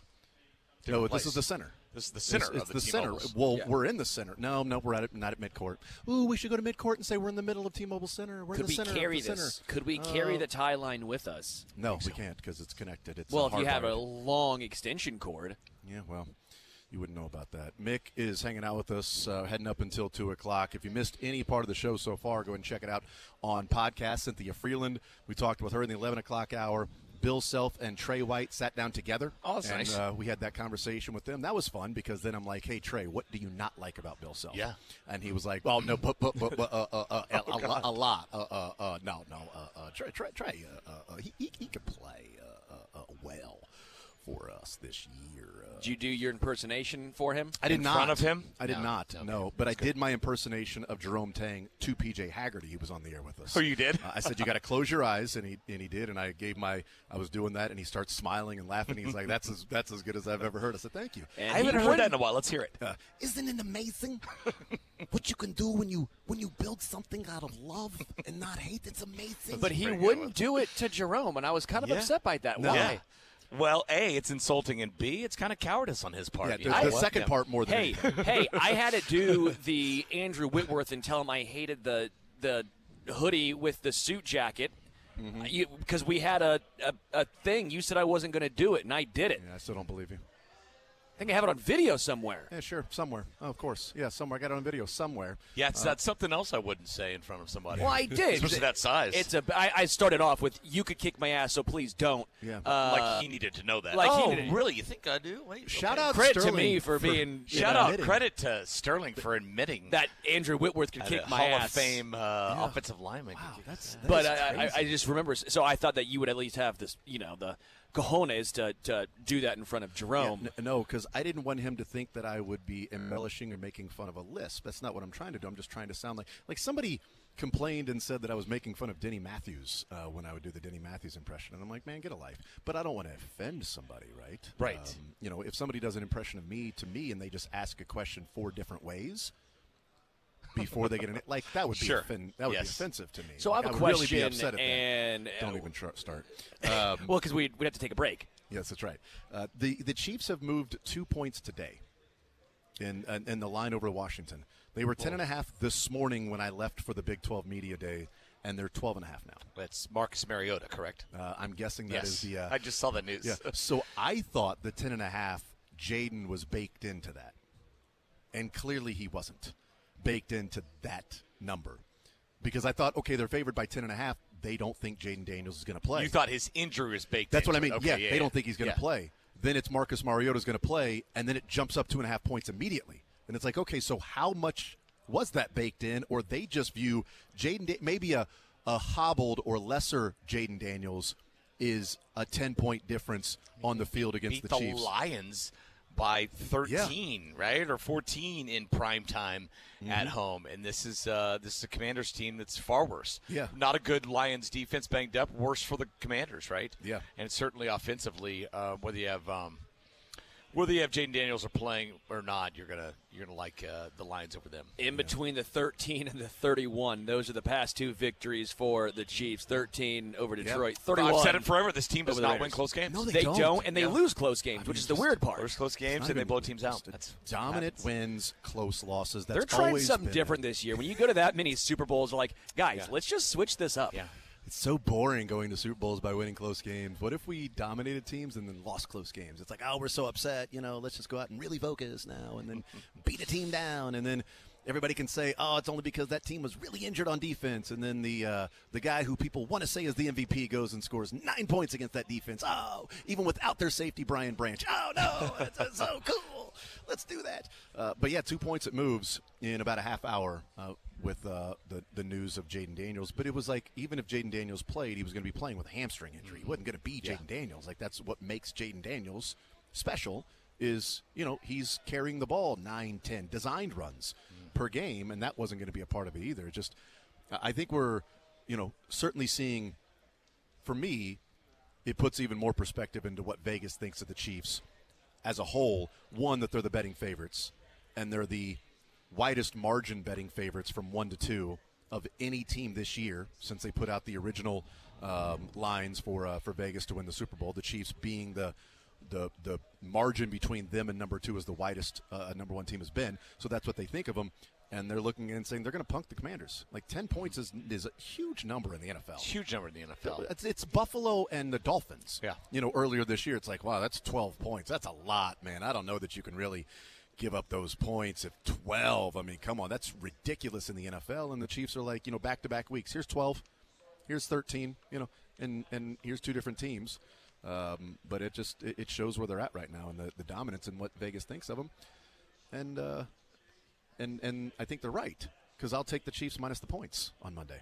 And then I see there's no line out on the Bills game, right? I might have seen speculation. 1.5. It is? It was Chiefs by Chiefs by favored by 1.5. Yeah. Yep. Chiefs are minus 1.5 at Buffalo. Which, for next how quickly do things change in the NFL? At 0-2, you're like, nope, not even. The It's going to Chiefs be were 7 in favor of the Bills. dogs, Yeah. The Chiefs were dogs against the Ravens just a few weeks ago. Yeah. Good point. At home. And the Eagles back At to home. back. At home. I mean, it is crazy Well, not how. back-to-back, But yeah, I get your point. back-to-back Home games. It's just, it is insane, just to your point, Mick, how crazy it has shifted the narrative on KC from. Let's keep it there, right? No more shifting. It's shifted enough. We're in the final it's gear. Shape shift. We're enough. in fifth gear. Sixth gear if you want to go crazy with it. It's really the 8th gear because it's. Well, it depends what kind of car you have. They're in 8 weeks, so I'm just going to go 8th gear, week 8. Nick. Yeah, absolutely, and I like your point. I think you made it last week about the gears. Maybe it was me. Maybe I made the point. Maybe I'm Ed Gein. I'm just dreaming stuff about outside of 2 games with the Not Broncos. a guy you want to compare yourself to. That aspect of his life. It's fine, right? Everybody has something of somebody. He was very polite. I'd like to be as polite as Ed Gein. Yeah. Is what defenses outside of the Broncos are left that you fear? Maybe the Colts with Lou Anarumo. I brought it up with Cynthia, and I said, looking at the schedule, look at the defenses for the Chiefs. Do they play 3 games left the rest of the way where they play good defenses? And she said 2.75 because she's a math person. Because she said the Colts secondary, by the time they play, could be better than what it is right, but it's not good right now. And so if they play the Colts and the secondary is what it is or worse, then probably not going to consider that. Broncos are that good, but based on the up and down of the secondary, 0.75 of a good defense. So 2.75, she thinks good defense is the Chiefs' offense will play the rest of the way. What about teams they're not playing, teams they could play in the playoffs, teams from the NFC? How many good defenses are there out there? You still throw the Eagles out there, right? Mm-hmm. That was a point she brought up that I was surprised by. She goes, every year has different personalities, and this year there aren't many great defenses in the league. There just aren't. Like Texans might have the best defense in the league, but their offense might be the worst in the league. Texans have given up. Now they've played 1 less game because they played 6, so they've had their bye. 88 points in 6 games. The next closest points given up has been 117. In the Rams 6 games or the 7 games. The Rams. The Rams might be up there. Rams have been the second, but I mean, 88 points in 6 games. So that's still 17, 12, 29 points. Yeah. If you add that, they're going to have to give 29 points in their next game to be equivalent to the second best scoring defense in the NFL. Who do they play? Oddly enough, the best defense yards per game, which would be total defense, correct? In Chiefs the NFL have to right be now? up there. Chiefs are 5th. Yeah. Denver is 3. Houston, you mentioned 4.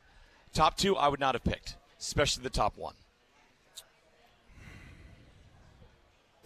Rams, maybe the worst team in the NFL. Titans. Definitely the Jets, the Browns. Oh well, yeah. The Browns' defense is what keeps them. Defense and running game And is then like the what Falcons keeps them from being 31-0. The Falcons are number 2. Now that's just yards, right? There's a lot more that goes into it. Yeah. Yards per game, which is wild to me. The way I mentioned in the previous hour about the Chiefs' offense, I talked about it in the first hour. I said I think there are 2 players that have opened up the Chiefs' offense. It's only been 1 game with one of them. That's obviously Rashee Rice. But watching the All-22 with the Raiders and talking with Cynthia, and I asked her, what poison do you pick? Because apparently you're in this situation where you're required to pick a poison. But what poison do you pick if you're a defense? Sucks. You have to pick one. Yeah, I know, right? Do you play man, where you've got Rashee Rice, but Worthy and Hollywood or Tyquan and Kelsey, depending on who he's matched up against? So we're going to go man-to-man here. Or do you pick zone, that the Raiders played a lot of, and the Chiefs just said, well, here's Rice on the right side of the offensive line, and here's Kelsey on the left side of the offensive line, and both of those guys destroy zone. And there were so many plays where they were both open in space, and it's just who Mahomes chooses. I would play zone, but with better players than the Raiders. That's true. She also said that. She also said Yes. that you'll run up against defenses that have better players to play those certain things, but you got to find a combination of that.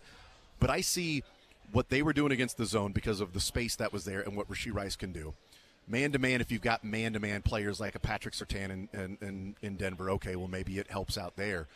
But what we also saw in that game was there were 4 different screen passes thrown to Brashard Smith from 4 different personnel groupings and 4 different styles of screens that they threw out there. And I don't know that I've seen that since Jerick McKinnon, where Andy Reid was like, no, we're leaning in. We're throwing screens here. We're getting the ball to Brashard Smith because Pacheco doesn't have the vision in the open field. He just doesn't. And Kareem Hunt has 0 burst to get started. Yeah. And Brashard Smith has both. And there were a couple that were close, Mick, to breaking it to the house. How many were Mahomes? Refresh my memory of those all of 4. Them. They were all like the first 3 quarters. They were all with Mahomes there. Okay, gotcha. Yep. There was one where he just threw it straight out to Brashard Smith to the left, and the screen was with Juju and Noah Gray going out there. Yeah, I'm trying to. There I don't was the remember one that. on- If you're counting that, okay, Yeah. I'm thinking typical screens of there was like one on, inside the yeah. tackle box, but you're kind So of there was one on outsides. 3rd and 14 Yeah. where they picked it up, where he throws it out there, and it's Kingsley, Creed, and Caliendo, Yeah. and there's so much space. But also Brashard Smith setting it up because he runs to the left, where it's like you're running to left, right to your offensive line. And then when he cuts it up, it's right on the backside of Creed. There's like 10 yards to the right. And I wonder how many running backs just go, oh, there's daylight. I'm running right down the middle. But he was setting up the other guys to beat the angle. And then there was another one where they split him out like almost in the slot to the left as a running back and then took the snap and threw it to him. And it was like almost a wide receiver screen coming back with the offensive line crossing his face. And then there was one more that was there where he was lined up as a running back. And it was like all of them were different personnel, different styles of screen. And I don't know the last time Andy got into a game and said, we're just going to have fun with some screen passes here because we've got a guy that is explosive to start it and is shifty enough in the open field that we feel like he can, make some plays. I think he's going to break one. There's going to be a long screen pass at some point this year. Nick Jacobs, when we're watching that game, made a great point about Rashard. He's like, I think they should use him like they did Tyreek Hill the first couple of years, where there was a big running back element to him, just kind of with the opposite of maybe he's 60-40 running back as opposed to what Tyreek was a running back at Oklahoma State, so a similar type guy of like, okay, he excelled at both positions in college. And so I see that just get this guy anywhere, get him in open space, and like you said, he makes great decisions when he's out there. So I think that's been a great development. I love he got to play the entire fourth quarter and go eat and pick up some more snaps, get some more experience, and I think by year's end, you've always seen with Andy Reid teams, it's almost like segments of the season where one running back gets used more than the other. I feel like he might be maybe that last segment. But that's where the Rice and Brashard Smith are the two guys that I was looking at talking about, that with the screen game thrown in there with Brashard and Rice creating even more difficult dilemmas for defenses to look at who they're going to cover or shade in a zone defense. Like those two elements, it's like, okay, pick your poison, but I don't know why you would have to do that. Well, then you saw the fake screen that went to Noah Gray. You just saw some of the iterations. It was a screen to Rashee Rice. Yeah, and then you saw that The Noah fake one. Gray, and by the way, I'll give Noah Gray a lot of credit. He's not been utilized much in the receiving game so far this year. It's been surprising. He's been a really good blocker. And I've noticed a few times where I'm like, he has really improved in that aspect of his game. Yeah. I don't love PFF for quarterback rankings, but We're done with PFF. but for it backed up some of the blocking numbers that I'm looking at when I see Noah Gray. I've been impressed. He's no longer just a undersized, how do we use him as a receiver? We know he's got sure hands, but we know he's a tight end too. They've used him not as much as like a Blake Bell blocker or the guy for the Lions, Brock. You know what I'm talking. Middlebrook. Brock Middlebrook. Doesn't matter. Number 88 for the Lions. Doesn't matter. He's not going to be that guy. But Noah Gray has improved so much as a blocker, which to your point, is going to help out in that screen game with Richard. Is why, again, I'm with you. Richard's going to pop one soon, and Noah's going to have a big impact on that. I think Noah Gray has. I mean, he's got the athleticism. Like with Kelsey's gone next year, if he's tied in one, he's got the athleticism. But we were talking the other day. Does he have that big play ability that Kelsey has, and some of these other guys have, which a lot of times is different than athleticism? Can you use it to deliver big plays and on the opportunity next year? And also, you know what? 7th play of the game, they set it up for that wheel route for Noah Gray. So it's not like they're not using him or not wanting to use him. It's like, when do you do that? Okay, you know that we like throwing these screen passes to Rashee Rice, so I'm going to fake the screen pass to Rashee Rice, and Noah Gray is going to look like he's going to block, and now he's running up the field, and it's a 28-yard Sterling, game. you made a good point a few weeks ago. I'll elaborate on it. You said I was just basking it was in the before niceness. Rice was back and before Xavier was back, and I was like, people act like these guys coming back is going to be a 10-point difference in this team, and you're like, I think they will. I'm like, I don't think so. And actually, I guess you were wrong too. It's gonna be about 13 points, right? It was. I mean, I can't believe the impact both these guys have had coming back. First, Worthy, which took it up a step, and we've only had one game with Rice, but we saw it. I mean, 5 straight drives, 4 were touchdowns. All 5 were scoring drives. And it looked as easy as it's looked in a long time. 31 points, was it on 5 drives? On 5 drives. Yep. 31 points on 5 drives. Yeah. A lot of times you get 10 drives in a game. If they would have just done this at 60, that is insane. Yeah. We need to take a timeout, but I am kind of hungry, so I do appreciate Worthy brown rice. So let me tell you, it's better than the opposite. Mike, go to break before I say anything else stupid because I'm hungry.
By Advent Health Sports Park at Blue Hawk. Michael D'Arcy. Got my back tripod here. I see that. Yeah, you said you're going to go shoot a stand-up, and I said, who is it? Who don't you like that you're going to take out? That does stand up? Yeah. Who's the stand-up you're going to shoot Schaefer. Oh, that's what I would have guessed. That is a nice tripod you have. Just got to keep it It's in heavy. the family. You should try to lift it. That's thick. Did you see these Labradoodles that they have here? Kinsey, that was part of our stand-up. Oh, She was it? Holding them. You shot a puppy? Yeah, I did. Yeah. With a camera, though. Okay, good. Yeah, the last couple of days we've just been over there between like guys coming to the podium or the breakout room, just holding puppies. Hanging out with the puppies, hanging out with I the love those puppies. Those things are extremely cute. How much are they? You can adopt them. Oh, I bet those are free. They're parting gifts. I bet it's part of the goodie bag. I'll say $2,000. Oh, really? I bet $2,000. Okay, I'm not going to get a Labradoodle then. That's So how much. I'm out. They could be more actually out from a breeder, but I don't know if there's a difference between I'm going to go buy one from a breeder or this agency that adopts them. Yeah. But they're all from the same litter, and yeah, They're Labradoodles aren't stinking cheap. cute. I'm actually going to get a Doodle Lab. Yeah, So it's not as expensive. They have 3 legs and they go and walk in a circle. Sometimes one eye, but yeah. They just stare at love you, though. themselves and they just doodle all day, and it's like they don't need any emotional affection. You keep whatsoever. telling them to get a job, and you're like, I'm trying, Dad. They all just listen to just emo music the whole They time. just watch WrestleMania in your basement. You know, I'll be honest, I haven't been in the dog game for a while, so I'm not sure how expensive these things. And by not being in the dog game for a while, Ridiculously never expensive. And so yeah, that's if you want to rescue, they're free though, right? The best dog we've ever had was $100 from a family that just had another kid. They're like, we can't. We got this dog. And they charge you $100 for it? Yeah. Oh, that is kind of. Is that too much? No, but it's kind of weird that they charge you if you're taking the dog off their hands. Yeah. I mean, So was it Facebook Marketplace? And it wasn't a mutt. It was an actual one. They probably paid like $1,000. If you can come and pick it up, it's free. Yes, yeah. It'll be out on the corner. Could be in fun the dog to fix. world. There's no difference between paying $100 and paying $0. I'd say. I don't know. Maybe. Yeah. In the dog world, yeah. In the dog world. Yeah, that is. It was a great dog. I just love dogs. I would have paid $105. 110 though. That was your cutoff. If I got into a bidding war, I would have gone up to $105. What if so much I love that dog? Easily. 106. All right, you got it. Yeah, you can keep it. That's some sticker shock. I took my cat to the vet today. How much did that cost you? Oh, we have a great vet. It's like $50. How much did the cat cost you though? Rescued the cat, so not much. I don't. Why would you rescue the cat? Or sorry, Santa got. Why would you rescue it? It doesn't care. It What's wouldn't the care cat's no name, matter Todd? where the cat's at. Cat's name Todd. That'd be Kevin. a great name for a cat. No, it's Cozy is the cat's name. Oh, Cozy. that's kind of lame. So we took Cozy in. I love people names, like 60-year-old guy names, 50-year-old guy names for cats. Told that to my daughter who was 6 at the time. Well, you should have said sorry. That's not a great name. Or name it Todd. I think it's a good name. Kevin the cat. But they looked at, and I'm not a cat guy at all. And the guy's like, get a little bump there, like could be an abscess, could be a tumor. Looked at me, I'm like, okay. Like not like it was it didn't hit me because that hard. was also the cat's reaction when it was like it could be this, could be okay. Yeah, I don't care. Can I just go lay down somewhere? Yeah, and just ignore you. The cat was in a carrier for the first time ever. We borrowed somebody's carrier. It's an outside cat, and come in and sleep at night. Cozy lives an entire life outside of the house. We have no idea. I've seen Cozy blocks away from the house. I'm like, oh, it's Cozy just hanging out. I will come home at 11 o'clock, and I will open the garage door, and I'll see Cozy just kind of come on in. I'm like, hey, had a night? Okay, good.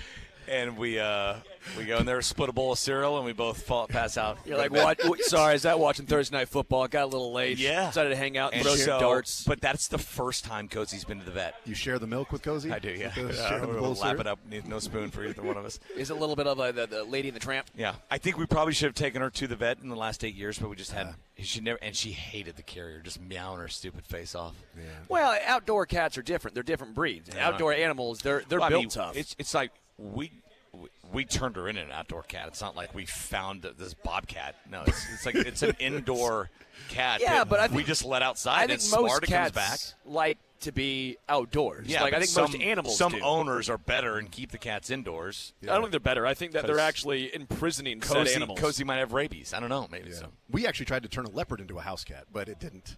It was didn't more of take. an outside cat. No, it didn't take. It did not. It did not take. It was very rambunctious. Yeah. Disaster of cats, or what was it? A destruction of cats? Destruction. Destruction It was a of destruction cats. of cats. Is what it was.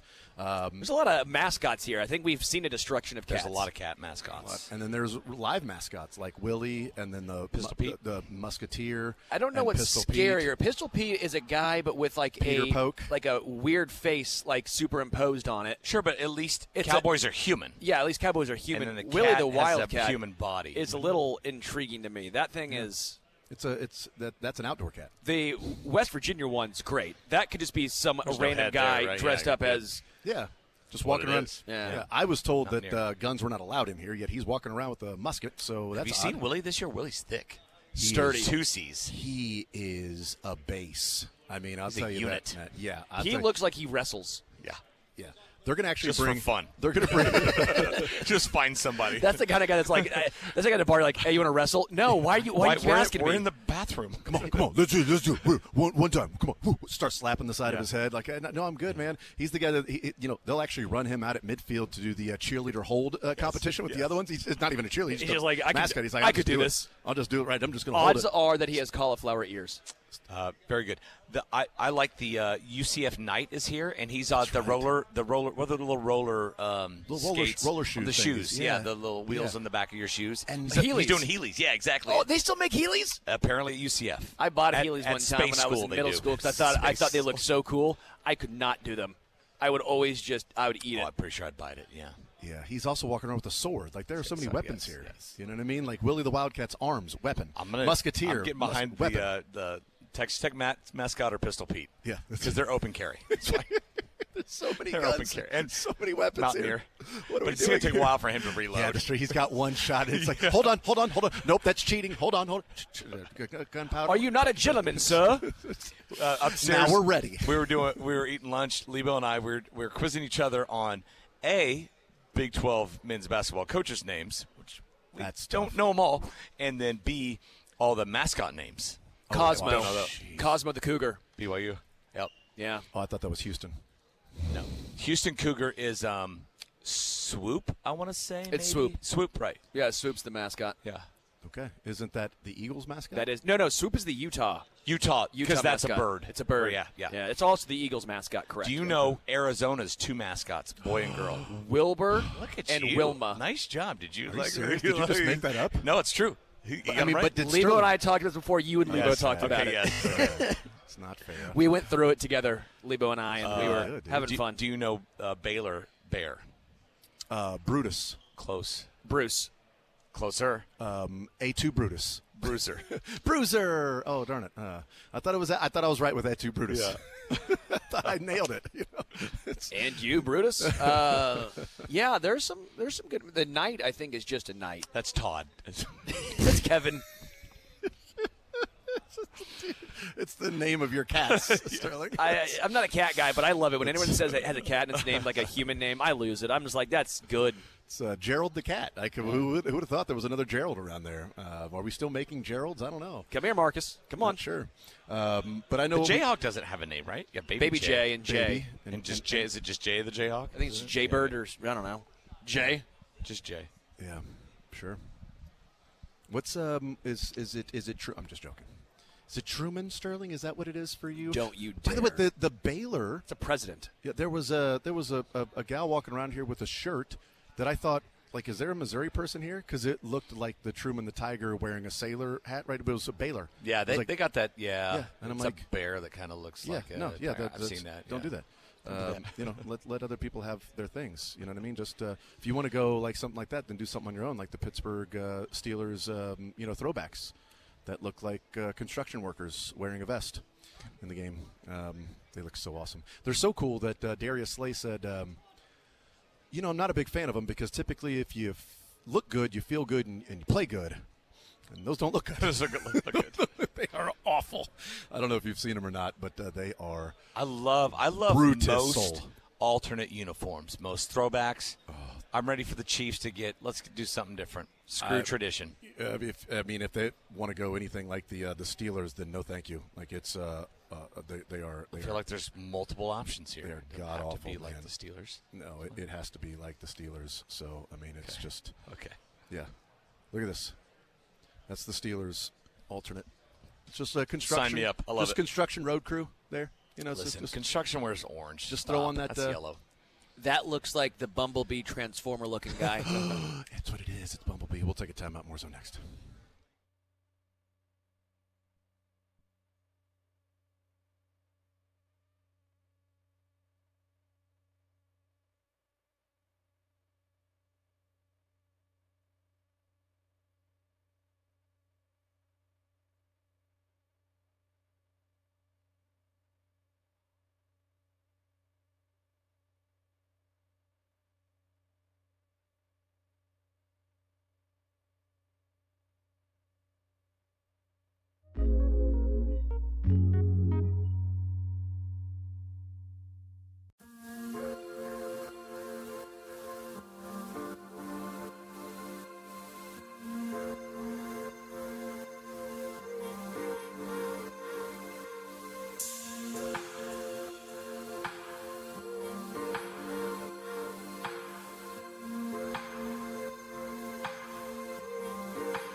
All right, wrapping things up here from Big 12 Media Day. I had mentioned it going to break, so let's have some fun here. At least, I don't know if it's as fun. We'll find out. But Mike Tomlin, at his press conference yesterday, there's been talk about the playing surface there in Pittsburgh and how bad it is. And Ben Roethlisberger came out and said Pitt should no longer be playing there. Nothing against Pitt. He said it's actually better for them. Go and play. Get your own. Are you saying University of Pittsburgh should not be playing on their field? Yes, and it's making it worse. Because the grass is so bad. Okay. Mike Tomlin was asked about the grass and then the throwback jerseys. Not from my perspective, man. I am not a grass expert.